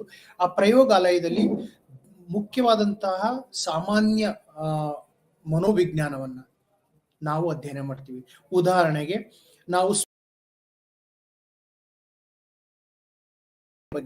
ಕಲಿಕೆ ಬಗ್ಗೆ ನಮ್ಮಲ್ಲಿ ಸಾಕಷ್ಟು ಉದಾಹರಣೆಗಳು ಇರ್ತವೆ. ಎಕ್ಸ್ಪೆರಿಮೆಂಟ್ ಮಾಡಿ ಯಾವ ರೀತಿ ಕಲಿಬೇಕು ಅಂತಕ್ಕಂಥದ್ದನ್ನು ಕೂಡ ನಾವು ಅಲ್ಲಿ ಅಧ್ಯಯನವನ್ನು ಮಾಡ್ತೇವೆ. ಅದರ ನಂತರ ನಮಗೆ ನಿಮಗೆಲ್ಲ ಗೊತ್ತಿರೋ ಹಾಗೆ ಪರ್ಸೆಪ್ಷನ್ಸ್ ಅಂತ ಏನ್ ಕರಿತೀವಿ, ಸಂವೇದನೆ ಅಥವಾ ನಮ್ಮ ಒಂದು ಅನುಭೂತಿ ಅಂತ ಏನ್ ಕರಿತೀವಿ, ಆ ಪರ್ಸೆಪ್ಷನ್ಸ್ ಬಗ್ಗೆನೂ ಕೂಡ ನಾವು ಸಾಕಷ್ಟು ವಿಷಯವನ್ನ ತಿಳಿತೀವಿ. ಸೊ ಎಕ್ಸ್ಪೆರಿಮೆಂಟು ಜೊತೆಗೆ ನಾವು ಈ ಸೈಕಾಲಜಿಕಲ್ ಟೆಸ್ಟ್ ಅನ್ನು ಕೂಡ ಉಪಯೋಗಿಸಿ, ಎಕ್ಸ್ಪೆರಿಮೆಂಟ್ ಮಾಡಿದ ನಂತರ ಕೆಲವೊಂದು ಅಸೆಸ್ಮೆಂಟ್ ಅಲ್ಲಿ ಸೈಕಾಲಜಿಕಲ್ ಟೆಸ್ಟ್ ಅನ್ನು ಕೂಡ ಉಪಯೋಗಿಸ್ತೀವಿ. ಯಾಕೆಂದ್ರೆ ಆದಷ್ಟು ಕೂಡ ಮಾನವನ ವರ್ತನೆಗಳು ನಾವು ತಿಳಿಯುವಾಗ ಈ ಒಂದು ಇಲ್ಲಿ ನಾವು ವೈಜ್ಞಾನಿಕ ಕ್ರಮವನ್ನು ಅನುಸರಿಸಬೇಕಾಗುತ್ತೆ. ಎಷ್ಟು ಸಾಧ್ಯವೋ ಅಷ್ಟು ನಾವು ವಸ್ತುನಿಷ್ಠವಾಗಿ ಎಕ್ಸ್ಪ್ಲೇಷನ್ ಅಥವಾ ವಿವರಣೆಯನ್ನು ಕೊಡ್ಲಿಕ್ಕೆ ನಾವು ಪ್ರಯತ್ನವನ್ನ ಮಾಡ್ತೀವಿ. ಸೊ ಹಾಗಾಗಿ ಪ್ರಾಯೋಗಿಕ ವಿಧಾನವು ತುಂಬಾ ಮಹತ್ವದ ಪಾತ್ರವನ್ನ ವಹಿಸಿರುತ್ತೆ. ಅದರಲ್ಲಿ ಬೇರೆ ಬೇರೆ ರೀತಿಯ ಪ್ರಾಯೋಗಿಕ ವಿಧಾನವನ್ನು ನಾವು ಕಾಣುತ್ತೇವೆ. ಅಂದ್ರೆ ಪ್ರಯೋಗಶಾಲೆಯಲ್ಲಿ ನಾವು ಮೆಮೊರಿಯ ಸಾಕಷ್ಟು ಪ್ರಯೋಗಗಳು ನಾವು ಮಾಡಿದ್ದೀವಿ. ಹೆಚ್ಚಿನದಾಗಿ ನಾವು ಹೇಳ್ಬೇಕು ಅಂದ್ರೆ ಮನೋವಿಜ್ಞಾನದಲ್ಲಿ ನಾವು ಲರ್ನಿಂಗ್ ಅಂದ್ರೆ ಕಲಿಕೆ ಮತ್ತು ಇನ್ನೊಂದು ವಿಷಯವನ್ನು ನಾವು ಹೇಳ್ಬೇಕಪ್ಪ ಅಂದ್ರೆ ಸ್ಮರಣೆ ಮತ್ತು ಕಲಿಕೆ ಅತ್ಯಂತ ಮೂಲಭೂತವಾದಂತ ಮನೋವಿಜ್ಞಾನದ ವಿಷಯಗಳಾಗಿವೆ. ಅವು ನಮ್ಮ ಕಲಿಕೆಯ ಮತ್ತು ಸ್ಮರಣೆಯ ಒಂದು ಹಲವಾರು ವಿಷಯಗಳನ್ನು ತಿಳಿಯಲು ಅನುಕೂಲ ಮಾಡಿಕೊಡುತ್ತೆ. ಸೊ ಹಾಗಾಗಿ ಆ ರೀತಿಯ ಪ್ರಾಯೋಗಿಕ ವಿಧಾನಗಳು ನಮ್ಮಲ್ಲಿ ಇರುವುದರಿಂದ ಮನೋವಿಜ್ಞಾನವು ಖಂಡಿತವಾಗಿಯೂ ವಿಜ್ಞಾನವಾಗಿದೆ. ಅದರ ಅಧ್ಯಯನ ವಸ್ತು ವೈಜ್ಞಾನಿಕವಾಗಿರುವುದರಿಂದ ಅದು ವಿಜ್ಞಾನವೆಂದು ಕರೆಸಿಕೊಳ್ಳುತ್ತೆ ಅಂತ ನಾವು ಹೇಳ್ಬೋದಾಗಿದೆ. ಮತ್ತೆ ಇನ್ನೊಂದು ವಿಷಯವೇನಪ್ಪಾ ಅಂದ್ರೆ ಪರಸ್ಪರ ಸಂಬಂಧ ವಿಧಾನಕ್ಕೆ ನಾವು ಕೋರಿಲೇಷನಲ್ ಮೆಥಡ್ ಅಂತ ಕರಿತೀವಿ ಸೈಕಾಲಜಿಲಿ. ಪರಸ್ಪರ ಸಂಬಂಧ ವಿಧಾನ ಅಂದ್ರೆ ಏನು ಇಲ್ಲ, ಈಗ ನಾವು ಎರಡು ವೇರಿಯೇಬಲ್ಸ್ ಅಂತ ಏನ್ ಕರಿತೀವಿ ಅಥವಾ ಎರಡು ವಸ್ತು ವಿಷಯಗಳು ಅಂತ ನಾವು ಹೇಳಕ್ಕೆ ಸಾಧ್ಯ ಮಾಡಬಹುದಾಗಿದೆ. ಯಾಕೆಂದ್ರೆ ಎರಡು ವಿಷಯಗಳ ಸಂಬಂಧವನ್ನ ರಿಲೇಷನ್ಸ್ ಮಾಡೋದಕ್ಕೆ ನಾನು ಉದಾಹರಣೆ ಮೂಲಕ ನಿಮಗೆ ಉದಾಹರಣೆ ಕೊಡೋದ್ರಿಂದ ನಿಮಗೆ ಅರ್ಥ ಆಗುತ್ತೆ. ಉದಾಹರಣೆಗೆ ನಾವು ಒಂದು ವಿಷಯವನ್ನ ತೆಗೆದುಕೊಳ್ಳೋಣ. ಅಂದ್ರೆ ನಾವು ಹೇಗೆ ಜೋಡಿಸಬಹುದಪ್ಪ ಅಂದ್ರೆ ಒಂದು ಶಾಲೆಯಲ್ಲಿ ಎರಡು ವಿದ್ಯಾರ್ಥಿಗಳನ್ನ ಉದಾಹರಣೆಗೆ ತೆಗೆದುಕೊಳ್ಳೋದಾದ್ರೆ ವಿದ್ಯಾರ್ಥಿ ಎ ಮತ್ತು ವಿದ್ಯಾರ್ಥಿ ಬಿ ಅಂತ ತೆಗೆದುಕೊಳ್ಳೋಣ. ವಿದ್ಯಾರ್ಥಿ ಎ ಎಷ್ಟು ಸಮಯವನ್ನ ಇನ್ವೆಸ್ಟ್ ಮಾಡ್ತಾನೆ ಮತ್ತೆ ವಿದ್ಯಾರ್ಥಿ ಬಿ ಎಷ್ಟು ಸಮಯವನ್ನು ಇನ್ವೆಸ್ಟ್ ಮಾಡ್ತಾನೆ. ನಾವು ಒಂದು ಯೋಜನೆಯನ್ನು ಹಾಕೊಳ್ಳೋದಾದ್ರೆ ಅಥವಾ ನಾವು ಒಂದು ನಿರೀಕ್ಷೆಯನ್ನು ಇಟ್ಕೊಳ್ಳೋದಾದ್ರೆ ಅತಿ ಹೆಚ್ಚು ಸಮಯವನ್ನ ಯಾರು ಇನ್ವೆಸ್ಟ್ ಮಾಡ್ತಾರೆ, ಅತಿ ಹೆಚ್ಚು ಸಮಯವನ್ನ ಹೂಡಿಕೆ ಮಾಡಿ ಓದ್ತಾರೆ, ಅವನ ಫಲಿತಾಂಶ ಹೆಚ್ಚು ಬರುತ್ತೆ ಅಂತೇಳಿ. ಅತಿ ಹೆಚ್ಚು ಸಮಯವನ್ನ ಯಾರು ಯೂಸ್ ಮಾಡೋದಿಲ್ಲ, ಕಡಿಮೆ ಸಮಯವನ್ನು ಯೂಸ್ ಮಾಡ್ತಾರೆ, ಆ ವ್ಯಕ್ತಿ ಅವನ ಒಂದು ರಿಸಲ್ಟ್ ಕಡಿಮೆ ಆಗುತ್ತೆ ಅಂತ. ಉದಾಹರಣೆಗೆ ನಾವು ಇದನ್ನೇ ವ್ಯಕ್ತಿಯ ಎ ಅನ್ನ ತೆಗೆದುಕೊಳ್ಳೋದಾದ್ರೆ ಅವನು ಹೆಚ್ಚು ಸಮಯವನ್ನ ಯೂಸ್ ಮಾಡಿ ಓದ್ತಾ ಇದ್ದಾನೆ, ಅವನ ರಿಸಲ್ಟ್ ಹೆಚ್ಚು ಬರುತ್ತೆ ಅಂತೇಳಿ ನಾವು ಅನ್ಕೊಳ್ಳೋಣ. ಎರಡನೇ ವ್ಯಕ್ತಿ ಅವನು ಉದಾಹರಣೆಗೆ 4 ಗಂಟೆ, ಎ ವ್ಯಕ್ತಿ 4 ಗಂಟೆ ಅಧ್ಯಯನ ಮಾಡಿದ್ರೆ ಇನ್ನೊಬ್ಬ ಬಿ ವ್ಯಕ್ತಿಯ 2 ಗಂಟೆ ಅಧ್ಯಯನವನ್ನ ಮಾಡ್ತಾನೆ ಅಂತ ಇಟ್ಕೊಳ್ಳೋಣ. ಈ ಎರಡೂ ವಿಷಯ ವಸ್ತುವಲ್ಲಿ ಸಮಯದ ಒಂದು ವ್ಯತ್ಯಾಸ ಕಂಡು ಬರುತ್ತೆ. ಅಂದ್ರೆ ಸಮಯ ಒಂದು ವೇರಿಯೇಬಲ್, ಅಂದ್ರೆ ಸಮಯ ಒಂದು ಫ್ಯಾಕ್ಟರ್ ಅಂತ ನಾವು ಕರಿಬಹುದು. ಮತ್ತೆ ಅದರ ರಿಸಲ್ಟ್, ಅದರ ಒಂದು ನಾವೇನ್ ಫಲಿತಾಂಶ ಅಂತ ಕರಿತೀವಿ, ಅದು ಕೂಡ ಅದರ ಒಂದು ಸ್ವರೂಪವಾಗಿರುತ್ತೆ. ಸೊ ನಾವು ಎರಡನ್ನೂ ರಿಲೇಷನ್ಸ್ ಮಾಡೋದಾದ್ರೆ ಅಂದ್ರೆ ಸಮಯ ಮತ್ತು ಫಲಿತಾಂಶ ಎರಡನ್ನೂ ತೆಗೆದುಕೊಳ್ಳೋದಾದ್ರೆ, ಸಮಯ ಮತ್ತು ಫಲಿತಾಂಶದ ಸಂಬಂಧವನ್ನು ತೆಗೆದುಕೊಳ್ಳೋದಾದ್ರೆ ನಾವು ಏನಂತ ಹೇಳ್ಬೋದು ಅಂದ್ರೆ ಯಾರು ಹೆಚ್ಚು ಸಮಯವನ್ನ ಹೂಡ್ತಾರೆ, ಯಾರು ಹೆಚ್ಚು ಸಮಯವನ್ನ ಇನ್ವೆಸ್ಟ್ ಮಾಡ್ತಾರೆ ಅವರು ಹೆಚ್ಚು ರಿಸಲ್ಟ್, ಅವರ ಫಲಿತಾಂಶ ಉತ್ತಮವಾಗಿರುತ್ತೆ ಅಂತಕ್ಕಂಥದ್ದು. ಆದರೆ ಇದು ನಾವು ಅದನ್ನ ಸರಿಯಾಗಿ ನಾವು ಮೇಲ್ನೋಟಕ್ಕೆ ಸರಿ ಅಂತ ಕಂಡ್ರೂ ಕೂಡ ಇದನ್ನ ನಾವು ಡೇಟಾವನ್ನ ಕಲೆಕ್ಷನ್ ಮಾಡ್ಬೇಕಾಗುತ್ತೆ. ಇದರ ಸಂಬಂಧಂಗೆ ಅಂಕಿಅಂಶಗಳನ್ನ 50 ವಿದ್ಯಾರ್ಥಿಗಳನ್ನ 4 ಗಂಟೆ ಓದ್ತಕ್ಕಂಥ ವಿದ್ಯಾರ್ಥಿಗಳನ್ನ ನಾವು ಡೇಟಾ ತಗೊಂಡ್ರೆ ಮತ್ತೆ 50 ವಿದ್ಯಾರ್ಥಿಗಳನ್ನ 2 ಗಂಟೆ ಓದ್ತಕ್ಕಂಥ ವಿದ್ಯಾರ್ಥಿಗಳನ್ನ ನಾವು ತೆಗೆದುಕೊಂಡಾಗ ಅವರಲ್ಲಿ ಅವರು ತೆಗೆದುಕೊಂಡಿರ್ತಕ್ಕಂಥ ರಿಸಲ್ಟ್ಸ್ ಅನ್ನ ನೋಡಿದಾಗ ನಮಗೆ ಗೊತ್ತಾಗತ್ತೆ. ಕೆಲವೊಂದು ಸಂದರ್ಭಗಳಲ್ಲಿ ನಮ್ಗೆ ಅನಿಸ್ಬೋದು ಕೆಲವು ವಿದ್ಯಾರ್ಥಿಗಳು ಕಟ್ಟುನಿಟ್ಟಾಗಿ 2 ಗಂಟೆ ಓದಿರೋ ವಿದ್ಯಾರ್ಥಿಗಳಲ್ಲಿ ರಿಸಲ್ಟ್ಸ್ ಹೆಚ್ಚು ಬಂದಿರೋ ಸಾಧ್ಯತೆಗಳು ಕೂಡ ಇರುತ್ತೆ. ಕೆಲವು ವಿದ್ಯಾರ್ಥಿಗಳು 4 ಗಂಟೆ ಓದಿ ಕೂಡ ಅವರ ರಿಸಲ್ಟ್ಸು 2 ಗಂಟೆ ಓದಿದವರಿಗಿಂತಲೂ ಹೆಚ್ಚು, 2 ಗಂಟೆ ಓದಿದವರಿಗಿಂತಲೂ ಕಡಿಮೆ ಬಂದಿರತಕ್ಕಂಥ ಒಂದು ಉದಾಹರಣೆಗಳನ್ನು ತೆಗೆದುಕೊಳ್ಬಹುದು.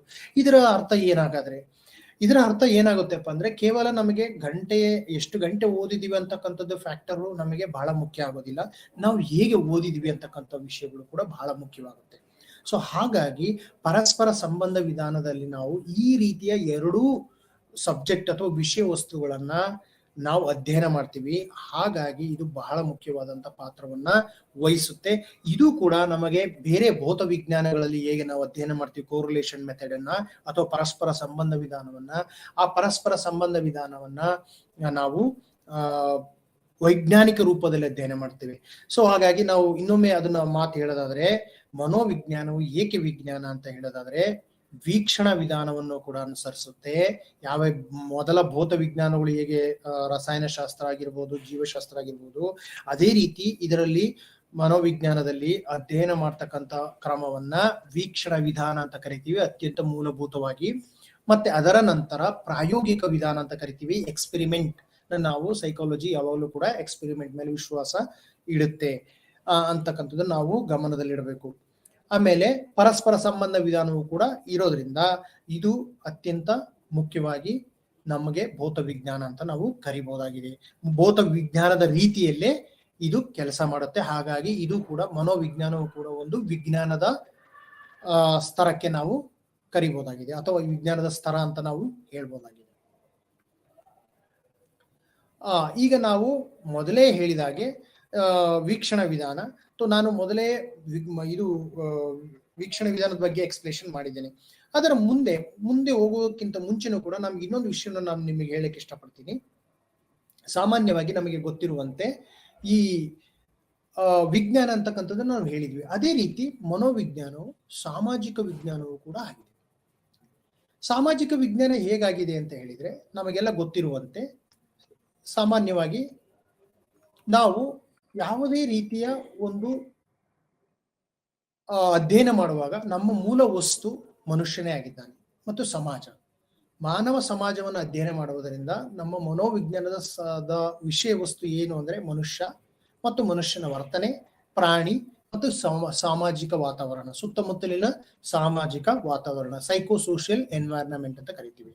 ಸೈಕೋಸೋಷಿಯಲ್ ಎನ್ವೈರನ್ಮೆಂಟ್ ಅಥವಾ ಸುತ್ತಮುತ್ತಲಿನ ಮನೋವಿಜ್ಞಾನ ಅಥವಾ ಮನೋವೈಜ್ಞಾನಿಕ ವಾತಾವರಣ ಅಂತ ಕರಿತೀವಿ. ಅದರ ಅರ್ಥ ಏನು ಅಂತ ಹೇಳಿದ್ರೆ, ಯಾವುದೇ ಒಂದು ವಾತಾವರಣದಲ್ಲಿ ನಾವು ವಾಸ ಮಾಡ್ತಕ್ಕಂಥ ಸಂದರ್ಭದಲ್ಲಿ ಒಬ್ಬ ವ್ಯಕ್ತಿ ಒಂಟಿಯಾಗಿರೋದಕ್ಕೆ ಸಾಧ್ಯ ಇಲ್ಲ. ಸುತ್ತಮುತ್ತಲಿನ ಸಮಾಜದೊಂದಿಗೆ ಅವನು ವರ್ತನೆಯನ್ನ, ಸಂಬಂಧವನ್ನ ಇಟ್ಕೊಳ್ಬೇಕಾಗತ್ತೆ. ಉದಾಹರಣೆಗೆ ನಾವು ನಮ್ಮ ಒಂದು ಹಳ್ಳಿಯಲ್ಲಿ ಇರದೆ ಅಂದ್ರೆ ಹಳ್ಳಿಯ ವಾತಾವರಣ, ಸುತ್ತಮುತ್ತ ಒಬ್ಬ ವ್ಯಕ್ತಿಗೆ ಹಳ್ಳಿಯ ವಾತಾವರಣ ಗೊತ್ತಾಗುತ್ತೆ. ಅಥವಾ ಒಬ್ಬ ನಗರದಲ್ಲಿ ಒಬ್ಬ ವಿದ್ಯಾರ್ಥಿ ವಾಸ ಮಾಡ್ತಾ ಇದ್ದಾನೆ ಅಂದ್ರೆ ನಗರದಲ್ಲಿ ಅವನಿಗೆ ಇರ್ತಕ್ಕಂಥ ವಾತಾವರಣ ಅವನಿಗೆ ಇನ್ಫ್ಲೂಯೆನ್ಸ್ ಆಗುತ್ತೆ ಅಥವಾ ಅವನಿಗೆ ಪ್ರಭಾವ ಬೀರುತ್ತೆ. ಅದೇ ರೀತಿ ಮನೋವಿಜ್ಞಾನದಲ್ಲಿ ಸಾಮಾಜಿಕವಾಗಿ ನಾವು ಎಷ್ಟೋ ವಿಷಯಗಳನ್ನ ಅಧ್ಯಯನ ಮಾಡ್ತೀವಿ. ಅದಕ್ಕೆ ನಾವು ಸಾಮಾಜಿಕ ಮನೋವಿಜ್ಞಾನ ಅಂತಾನೆ ಒಂದು ನಮ್ಮಲ್ಲಿ ಶಾಖೆ ಇದೆ. ಅಂದ್ರೆ ಮನುಷ್ಯರ ಮಾನವ ಸಂಬಂಧಗಳ ಬಗ್ಗೆ ಮತ್ತೆ ಸಂಘ ಸಂಸ್ಥೆಗಳ ಬಗ್ಗೆ ನಾವು ಮನೋವಿಜ್ಞಾನದಲ್ಲಿ ಅಧ್ಯಯನ ಮಾಡ್ತೀವಿ. ಕೇವಲ ವೈಯಕ್ತಿಕ ವ್ಯಕ್ತಿಯ ಜೊತೆಗೆ ವೈಯಕ್ತಿಕ ಸಮಸ್ಯೆಗಳು ಇರಬಹುದು, ಅಥವಾ ಒಬ್ಬ ವ್ಯಕ್ತಿ ಮನೋ ಸಮಸ್ಯೆ, ಮನೋರೋಗದಿಂದ ಬಳಲ್ತಾ ಇರಬಹುದು. ಒಬ್ಬ ವ್ಯಕ್ತಿ ಇಂಟರ್ಪರ್ಸನಲ್ ಪ್ರಾಬ್ಲಮ್ಸ್ ಅಥವಾ ಒಂದು ಬೇರೆಯವರ ಜೊತೆ ಮಾತಾಡ್ತಕ್ಕಂಥ ಸಮಸ್ಯೆ ಆಗಿರ್ಬೋದು, ಅಥವಾ ಒಂದು ಉತ್ತೇಜನಕ್ಕೆ ಸಂಬಂಧಪಟ್ಟಂತ ಸಮಸ್ಯೆ ಆಗಿರ್ಬೋದು. ವೈಯಕ್ತಿಕ ಸಮಸ್ಯೆಗಳನ್ನು ವೈಜ್ಞಾನಿಕವಾಗಿ ಅಧ್ಯಯನ ಮಾಡೋದ್ರ ಜೊತೆಗೆ ಅವನ ಸಮಾಜದ ಸ್ವರೂಪ ಹೇಗಿದೆ, ಒಬ್ಬ ವ್ಯಕ್ತಿ ಸಮಾಜದಲ್ಲಿ ಹೇಗೆ ವರ್ತನೆ ಮಾಡ್ತಾ ಇದ್ದಾನೆ, ಅವನ ಒಂದು ಸಾಮಾಜಿಕ ಹಿನ್ನೆಲೆ ಏನು, ಅವನ ವಾತಾವರಣ ಹೇಗಿದೆ, ಅವನಲ್ಲಿ ಏನಾದ್ರೂ ಕೊರತೆ ಇದೆಯಾ. ಅಥವಾ ಈಗ ಉದಾಹರಣೆಗೆ ನಾವು ತೆಗೆದುಕೊಳ್ಳೋದಾದ್ರೆ ಗ್ರಾಮೀಣ ಪ್ರದೇಶದ ವಿದ್ಯಾರ್ಥಿ ಮತ್ತೆ ನಗರ ಪ್ರದೇಶದ ವಿದ್ಯಾರ್ಥಿಯನ್ನು ತೆಗೆದುಕೊಳ್ಳೋದಾದ್ರೆ, ಗ್ರಾಮೀಣ ಪ್ರದೇಶದಲ್ಲಿ ಅವನ ತಂದೆ ತಾಯಿಗಳು ಅವನ ಅಂಡರ್ಸ್ಟ್ಯಾಂಡ್ ಅಥವಾ ಅವನ ಒಂದು ಅರ್ಥ, ಅವನ ಸುತ್ತಮುತ್ತಲಿನ ವಾತಾವರಣ ಹೇಗೆ ಅವನ ಶಿಕ್ಷಣದ ಮೇಲೆ ಪ್ರಭಾವ ಬೀರುತ್ತೆ ಅಂತ ನಾವು ವಿಷಯವನ್ನು ತಿಳಿದುಕೊಳ್ಬೇಕಾಗತ್ತೆ. ಯಾಕೆಂದ್ರೆ ಅಲ್ಲಿನ ಸಂಸ್ಕೃತಿ, ಒಂದು ಗ್ರಾಮೀಣ ಅದರದೇ ಆದಂತ ಸಂಸ್ಕೃತಿ ಇರುತ್ತೆ, ಮತ್ತೆ ಒಂದು ಸಾಂಸ್ಕೃತಿಕ ವಾತಾವರಣ ಇರುತ್ತೆ. ನಗರದಲ್ಲಿ ಇರ್ತಕ್ಕಂಥ ಒಂದು ಸಂಸ್ಕೃತಿ ವಾತಾವರಣ ಕೂಡ ಇರುತ್ತೆ. ಸೊ ಹಾಗಾಗಿ ಈ ಎರಡೂ ರೀತಿಯ ಒಂದು ವಿಷಯವನ್ನು ನಾವು ತೆಗೆದುಕೊಂಡಾಗ ಅಲ್ಲಿನ ಫ್ಯಾಕ್ಟರ್ಸ್ ಅಂತ ಏನ್ ಕರಿತೀವಿ, ಅಲ್ಲಿನ ಒಂದು ಫ್ಯಾಕ್ಟರ್ಸ್ ಬೇರೆ ಆಗಿರುತ್ತೆ, ಇಲ್ಲಿನ ಒಂದು ಫ್ಯಾಕ್ಟರ್ಸ್ ಬೇರೆ ಆಗಿರುತ್ತೆ. ಸೊ ಹಾಗಾಗಿ ಸಾಮಾಜಿಕ ವಿಜ್ಞಾನವನ್ನು ಕೂಡ ಕೇವಲ ನಾವು ಎಲ್ಲವನ್ನು ವಿಷಯ ವಸ್ತುವನ್ನು ಸೈಂಟಿಫಿಕ್ ಆಗಿ ವೈಜ್ಞಾನಿಕವಾಗಿ ನೋಡೋದ್ರ ಜೊತೆಗೆ ಅಲ್ಲಿನ ಸಾಮಾಜಿಕ ಸ್ಥಿತಿ ಮತ್ತು ಸಾಂಸ್ಕೃತಿಕ ಹಿನ್ನೆಲೆಯನ್ನ ಅರ್ಥ ಮಾಡ್ಕೊಳ್ತಕ್ಕಂಥದ್ದು ಬಹಳ ಮುಖ್ಯ. ಎಲ್ಲಿವರೆಗೂ ನಾವು ಯಾವುದೇ ಒಂದು ವಾತಾವರಣ ಅಥವಾ ಸಾಂಸ್ಕೃತಿಕ ವಾತಾವರಣ ತಿಳಿಯದೆ ಅದರ ಒಂದು ವರ್ತನೆಯನ್ನ, ಬಿಹೇವಿಯರ್ ಅನ್ನ ನಾವು ನೋಡ್ಲಿಕ್ಕೆ ಹೋಗ್ತೀವಿ, ಆವಾಗ ಅದು ತಪ್ಪು ಕಲ್ಪನೆಯನ್ನ ನಮಗೆ ಕೂಡ ಸಾಧ್ಯತೆಗಳು ಇರುತ್ತೆ. ಸೊ ಹಾಗಾಗಿ ಇದರ ಅರ್ಥ ಏನು ಅಂತ ಹೇಳಿದ್ರೆ, ಮನೋವಿಜ್ಞಾನವು ವಿಜ್ಞಾನದ ರೀತಿಯಲ್ಲಿ ಕ್ರಮಗಳನ್ನು ಅನುಸರಿಸುವುದರಿಂದ, ವಿಜ್ಞಾನದ ಎಲ್ಲಾ ರೀತಿಯ ಕ್ರಮಗಳನ್ನು ಅನುಸರಿಸುವುದರಿಂದ ಅದು ಭೌತ ವಿಜ್ಞಾನದ ರೂಪದಲ್ಲಿ ಕೆಲಸ ಮಾಡುತ್ತೆ, ಅದನ್ನು ವಿಜ್ಞಾನ ಅಂತ ಕರಿಬಹುದು. ಅದರ ಜೊತೆಗೆ ಮನೋವಿಜ್ಞಾನವು ಸಾಮಾಜಿಕ ವಿಜ್ಞಾನ ಆಗಿದೆ. ಅದಕ್ಕೆ ಕಾರಣ ಏನಪ್ಪಾ ಅಂತ ಹೇಳಿದ್ರೆ, ಮನುಷ್ಯನ ಸಂಬಂಧಗಳ ಜೊತೆಗೆ ಅವನ ಸಾಮಾಜಿಕ ವಾತಾವರಣ, ಸಾಂಸ್ಕೃತಿಕ ವಾತಾವರಣವನ್ನ ಮತ್ತು ಆಯಾ ಸುತ್ತಮುತ್ತಲಿನ ಪರಿಸರವನ್ನ, ಸಮುದಾಯವನ್ನ ಅಧ್ಯಯನ ಮಾಡುವುದರಿಂದ ಮನೋವಿಜ್ಞಾನ ಒಂದು ಸಾಮಾಜಿಕ ವಿಜ್ಞಾನವೂ ಹೌದು. ಸೊ ಹಾಗಾಗಿ ಮನೋವಿಜ್ಞಾನದ ಸೌಂದರ್ಯ ಇರೋದೇನಪ್ಪಾ ಅಂದ್ರೆ, ಎರಡನ್ನೂ ಮೈಗೂಡಿಸಿಕೊಂಡು ಬೆಳೆದಿರ್ತಕ್ಕಂಥ ಒಂದು ಮನೋವಿಜ್ಞಾನ ಅಥವಾ ಮನಃಶಾಸ್ತ್ರ ಅಂತಾನೆ ಕರಿಬಹುದು. ಹೆಚ್ಚು ಉಪಯುಕ್ತವಾಗಿರ್ತಕ್ಕಂಥದ್ದು ಮನೋವಿಜ್ಞಾನ ಅಂತಕ್ಕಂಥ ಪದ, ಹಾಗಾಗಿ ನಾನು ಮನೋವಿಜ್ಞಾನವನ್ನ ಬಳಸ್ತಾ ಇದ್ದೀನಿ. ಸೊ ಅದಾದ ನಂತರ ನಮಗೆ ಮುಂದೆ ಹೋಗ್ತಕ್ಕಂಥ ಒಂದು ವಿಷಯ ಏನಪ್ಪಾ ಅಂತ ಹೇಳಿದ್ರೆ, ಈಗ ನಾವು ಮೊದಲೇ ನೋಡಿದಾಗೆ ವೀಕ್ಷಣ ವಿಧಾನ, ಪ್ರಾಯೋಗಿಕ ವಿಧಾನ, ಪರಸ್ಪರ ವಿಧಾನವನ್ನ ನಾವು ವಿಜ್ಞಾನ ಹೇಗೆ ಅಂತಕ್ಕಂಥದಕ್ಕೆ ಉದಾಹರಣೆ ಕೊಡುವುದರ ಮೂಲಕ ನಾವು ಮೊದಲೇ ಎಕ್ಸ್ಪ್ಲೇಷನ್ ಮಾಡಿದ್ವಿ. ಈಗ ಒಂದೊಂದಾಗಿ ನಾವು ಈ ವಿಧಾನವನ್ನ ಅರ್ಥ ಮಾಡ್ಕೊಳ್ಳೋಣ ಸ್ವಲ್ಪ ಉದಾಹರಣೆಗಳ ಮೂಲಕ. ಸೊ ಹಾಗಾಗಿ ನಮಗೆ ಹೆಚ್ಚು ಇನ್ನೂ ಅದರ ಬಗ್ಗೆ ನಮಗೆ ಗೊತ್ತಾಗುತ್ತೆ. ನಾನು ಮೊದಲೇ ತಿಳಿಸಿದಾಗೆ ವೀಕ್ಷಣ ವಿಧಾನವು ಮನೋವಿಜ್ಞಾನದ ಮೂಲಭೂತ ಸಂಶೋಧನೆಯ ಕ್ರಮ. ನಾನು ಹೇಳಿದೆ, ಯಾವುದೇ ಒಂದು ಸಂಶೋಧನೆಯನ್ನ ಮಾಡಬೇಕು ಅಂದ್ರೆ ಮನೋವಿಜ್ಞಾನದಲ್ಲಿ ಅಬ್ಸರ್ವೇಷನ್ ಅಥವಾ ವೀಕ್ಷಣೆಯು ಬಹಳ ಮುಖ್ಯವಾದಂತಹ ಪಾತ್ರವನ್ನು ವಹಿಸುತ್ತೆ. ನಾನು ಮೊದಲೇ ಹೇಳಿದ ಹಾಗೆ ವೀಕ್ಷಣ ವಿಧಾನವನ್ನು ಎರಡು ರೀತಿಯಲ್ಲಿ ನಾವು ವಿಭಾಗಿಸ್ತೇವೆ. ಒಂದು ಸ್ವಾಭಾವಿಕ ವೀಕ್ಷಣ ವಿಧಾನ, ಇನ್ನೊಂದು ಭಾಗವಹಿಸುವಿಕೆಯ ವೀಕ್ಷಣ ವಿಧಾನ, ಪಾರ್ಟಿಸಿಪೆಂಟ್ ಅಬ್ಸರ್ವೇಷನ್. ನ್ಯಾಚುರಲ್ ಅಬ್ಸರ್ವೇಷನ್ ಮತ್ತು ಪಾರ್ಟಿಸಿಪೆಂಟ್ ಅಬ್ಸರ್ವೇಷನ್ ಅಂತ ಕರಿತೀವಿ. ವೀಕ್ಷಣ ವಿಧಾನ ಹೇಗೆ ಇರುತ್ತೆ ಅನ್ನೋದನ್ನು ನೋಡೋಣ. ವೀಕ್ಷಣ ವಿಧಾನವು ಬೇರೆ ರೀತಿಯ ಜನರಲ್ ಅಬ್ಸರ್ವೇಷನ್ಗಿಂತನೂ ಮನೋವಿಜ್ಞಾನದಲ್ಲಿ ಮಾಡ್ತಕ್ಕಂಥ ವೀಕ್ಷಣ ವಿಧಾನ ತುಂಬಾ ವೈಜ್ಞಾನಿಕವಾಗಿರುತ್ತೆ. ಯಾವ ರೀತಿ ವೈಜ್ಞಾನಿಕವಾಗಿರುತ್ತೆ ಅಂದ್ರೆ, ಮನೋವಿಜ್ಞಾನಿಗಳು ಅಥವಾ ಮನಃಶಾಸ್ತ್ರಜ್ಞರು ಯಾವ ರೀತಿ ವೀಕ್ಷಣೆಯನ್ನ ಮಾಡ್ತಾರೆ, ಮನಃಶಾಸ್ತ್ರಜ್ಞರು ವೀಕ್ಷಣೆ ಮಾಡ್ತಕ್ಕಂಥ ವಿಧಾನ ತುಂಬಾ ವೈಜ್ಞಾನಿಕವಾಗಿದೆ. ಅವರು ಕೇವಲ ಎಲ್ಲ ವಿಷಯಗಳನ್ನು ಅವರು ಆಯ್ಕೆ ಮಾಡ್ಕೊಳ್ಳಲ್ಲ. ಅವರು ಯಾವ ವಿಷಯವನ್ನ ಅಬ್ಸರ್ವೇಷನ್ ಮಾಡಬೇಕು, ಅದು ಒಂದು ಘಟನೆ ಆಗಿರ್ಬೋದು, ಅಥವಾ ಯಾವುದೇ ವ್ಯಕ್ತಿಗೆ ಸಂಬಂಧಪಟ್ಟಂತ ವಿಷಯ ಆಗಿರ್ಬೋದು, ಅಥವಾ ಯಾವುದೇ ಒಂದು ಫೆನೋಮಿನಾ ಆಗಿರ್ಬೋದು, ಏನೋ ಒಂದು ಘಟನೆ ನಡೀತಾ ಇರಬಹುದು, ಅಥವಾ ಒಬ್ಬ ವ್ಯಕ್ತಿಗೆ ಸಂಬಂಧಪಟ್ಟ ಆಗಿರ್ಬೋದು, ಒಂದು ಸಂಸ್ಥೆಗೆ ಸಂಬಂಧಪಟ್ಟ ಆಗಿರ್ಬೋದು, ಒಂದು ಸಮುದಾಯಕ್ಕೆ ಸಂಬಂಧಪಟ್ಟಂತ ವಿಷಯ ಆಗಿರ್ಬೋದು, ಅದು ಯಾವ ರೀತಿ ಅವರು ಆ ವಿಷಯವನ್ನ ತೆಗೆದುಕೊಂಡು ಹೋಗ್ತಾರೆ ಅಂತಕ್ಕಂಥದ್ದು ಬಹಳ ಮುಖ್ಯವಾಗಿರುತ್ತೆ. ಅದನ್ನ ಒಂದು ವೈಜ್ಞಾನಿಕವಾಗಿ ಅಧ್ಯಯನ ಮಾಡುವುದರಿಂದ ಎರಡು ರೀತಿಯ ಒಂದು ಕ್ರಮವನ್ನು ಅವರು ಅನುಸರಿಸ್ತಾರೆ. ಒಂದು ಸ್ವಾಭಾವಿಕವಾಗಿ, ಉದಾಹರಣೆಯನ್ನು ನಾವು ತೆಗೆದುಕೊಳ್ಳೋದಾದ್ರೆ ಸ್ವಾಭಾವಿಕ ವೀಕ್ಷಣ ವಿಧಾನಕ್ಕೆ ಒಂದು ಉದಾಹರಣೆಯನ್ನು ನಾನು ಕೊಡ್ತೇನೆ. ಉದಾಹರಣೆಗೆ, ನಾವು ನಮ್ಮ ಕರ್ನಾಟಕದಲ್ಲಿ ಅಥವಾ ನಮ್ಮ ಕನ್ನಡದಲ್ಲಿ ಒಂದು ಜನಜಾತಿಯ ಬಗ್ಗೆ ಅಧ್ಯಯನ ಮಾಡಬೇಕು ಅಂತ ಹೇಳಿದ್ರೆ, ಉದಾಹರಣೆಗೆ ಸೋಲಿಗ ಜನಾಂಗವನ್ನು ನಾವು ಅಧ್ಯಯನ ಮಾಡಬೇಕು ಅಂತ ಹೇಳಿದ್ರೆ, ನಮಗೆ ಸೋಲಿಗ ಜನಾಂಗದವರ ಹತ್ರ ಹೋಗಿ ಅಲ್ಲಿ ಆ ಸುತ್ತಮುತ್ತಲಿನ ವಾತಾವರಣದಲ್ಲಿ ನಾವು ಒಂದು ಸ್ಥಳವನ್ನ ಗುರುತಿಸಿಕೊಂಡು ಅಲ್ಲಿ ನಾವು ಇರಬೇಕಾಗತ್ತೆ. ಕೆಲ ದಿನಗಳ ಮೂಲಕ ಇದ್ದು ಅವರ ಜೊತೆಗೆ ಅಧ್ಯಯನ ಮಾಡಿದಾಗ, ಅಥವಾ ನಾವು ಅವರನ್ನ ದೂರದಿಂದನೇ ಕೂಡ ವೀಕ್ಷಣೆ ಮಾಡಿ ನೋಡಿದಾಗ, ಅವ್ರಿಗೆ ಯಾವುದೇ ರೀತಿ ತೊಂದರೆ ಕೊಡದಾಗೆ ಅವರ ಜೀವನವನ್ನ ದೂರದಿಂದನೇ ನಾವು ವೀಕ್ಷಣೆ ಮಾಡ್ಬೋದು. ಆ ರೀತಿ ನೋಡಿದಾಗ ಅವರಿಗೆ ಯಾವುದೇ ರೀತಿಯ ತೊಂದರೆ ಕೊಡದಲ್ಲೇ ನಾವು ಮಾಡೋದ್ರಿಂದ ಅವ್ರು ಹೇಗೆ ವರ್ತನೆ ಮಾಡ್ತಾರೆ ದಿನನಿತ್ಯ, ಅವರ ಉಡುಗೆ ತೊಡುಗೆಗಳೇನು, ಅವರ ಆಹಾರ ಕ್ರಮಗಳೇನು, ಅವರ ಒಂದು ವಿವಾಹ ಪದ್ಧತಿಗಳೇನು, ಯಾವ ರೀತಿ ಅವರು ತಮ್ಮ ಜೀವನವನ್ನ ನಡೆಸ್ಕೊಂಡು ಹೋಗ್ತಾರೆ ಅಂತಕ್ಕಂಥ ಒಂದು ವಿಷಯವನ್ನ ನಾವು ಯಾವುದೇ ರೀತಿ ಅವರಿಗೆ ತೊಂದರೆ ಕೊಡದ ರೀತಿಯಲ್ಲಿ ನಾವು ನಡೆಸಬಹುದಾಗಿದೆ. ಎರಡನೇದಾಗಿ ನಾವು ನೋಡ್ಬೇಕಾದಂತ ವಿಷಯ ಏನಪ್ಪಾ ಅಂದ್ರೆ ಪಾರ್ಟಿಸಿಪೆಂಟ್ ಅಬ್ಸರ್ವೇಷನ್. ನಾವು ಅದರ ಭಾಗವಾಗಿ, ಪಾರ್ಟಿಸಿಪೆಂಟ್ ಅಂದ್ರೆ ನಾವು ಅದರಲ್ಲಿ ಭಾಗ ಮಾಡ್ತಕ್ಕಂಥದ್ದು, ಭಾಗವಹಿಸ್ತಕ್ಕಂಥದ್ದು. ಆ ಭಾಗವಹಿಸಿಕೊಂಡು ನೋಡಿದಾಗ ವಿಷಯಗಳನ್ನು ತಿಳ್ಕೊಳ್ಳೋದು ಹೇಗೆ, ಯಾವ ರೀತಿ ಅಂತಕ್ಕಂಥದ್ದು ಬಹಳ ಮುಖ್ಯವಾಗಿರುತ್ತೆ. ಸೊ ಇದಾಯ್ತು ವೀಕ್ಷಣ ವಿಧಾನ. ನೆಕ್ಸ್ಟ್ ಇನ್ನೊಂದು ಪ್ರಾಯೋಗಿಕ ವಿಧಾನ. ಇದು ಈಗಾಗಲೇ ನಾನು ಹೆಚ್ಚು ವಿಸ್ತಾರವಾಗಿ ಹೇಳಕ್ ಹೋಗೋದಿಲ್ಲ. ಎಕ್ಸ್ಪೆರಿಮೆಂಟ್, ಇದು ಲ್ಯಾಬೊರೇಟರಿಯಲ್ಲಿ ಮಾಡ್ತಕ್ಕಂಥ ವಿಧಾನಗಳು. ಯಾವುದೇ ಒಂದು ವಿಷಯವನ್ನು ನಾವು ಅರ್ಥ ಮಾಡ್ಕೊಂಡ್ರೆ ಯಾವ ರೀತಿ ಅದನ್ನ ಅರ್ಥಕೊಳ್ಬೇಕು, ಅದನ್ನ ಯಾವ ರೀತಿ ನಾವು ಮುಂದುವರಿಸಬೇಕು, ಅಂದ್ರೆ ಈ ಉದಾಹರಣೆಗೆ ಮೆಮೊರಿ, ಸ್ಮರಣೆಗೆ ಸಂಬಂಧಪಟ್ಟ ಹಾಗೆ, ಅಥವಾ ಇದಕ್ಕೆ ನಿಮ್ಮ ಲರ್ನಿಂಗ್, ಕಲಿಕೆಗೆ ಸಂಬಂಧಪಟ್ಟ ಹಾಗೆ ನಾವು ಕೆಲವೊಂದು ಪ್ರಯೋಗವನ್ನ ಮಾಡ್ತೇವೆ. ಆ ಪ್ರಯೋಗದಿಂದ ಸಾಕಷ್ಟು ವಿಷಯಗಳು ನಮಗೆ ಗೊತ್ತಾಗುತ್ತೆ. ಸೊ ಪ್ರಾಯೋಗಿಕ ವಿಧಾನವು ಕೂಡ ಬಹಳ ಒಂದು ಮುಖ್ಯವಾದಂತ ಪಾತ್ರವನ್ನ ವಹಿಸುತ್ತೆ.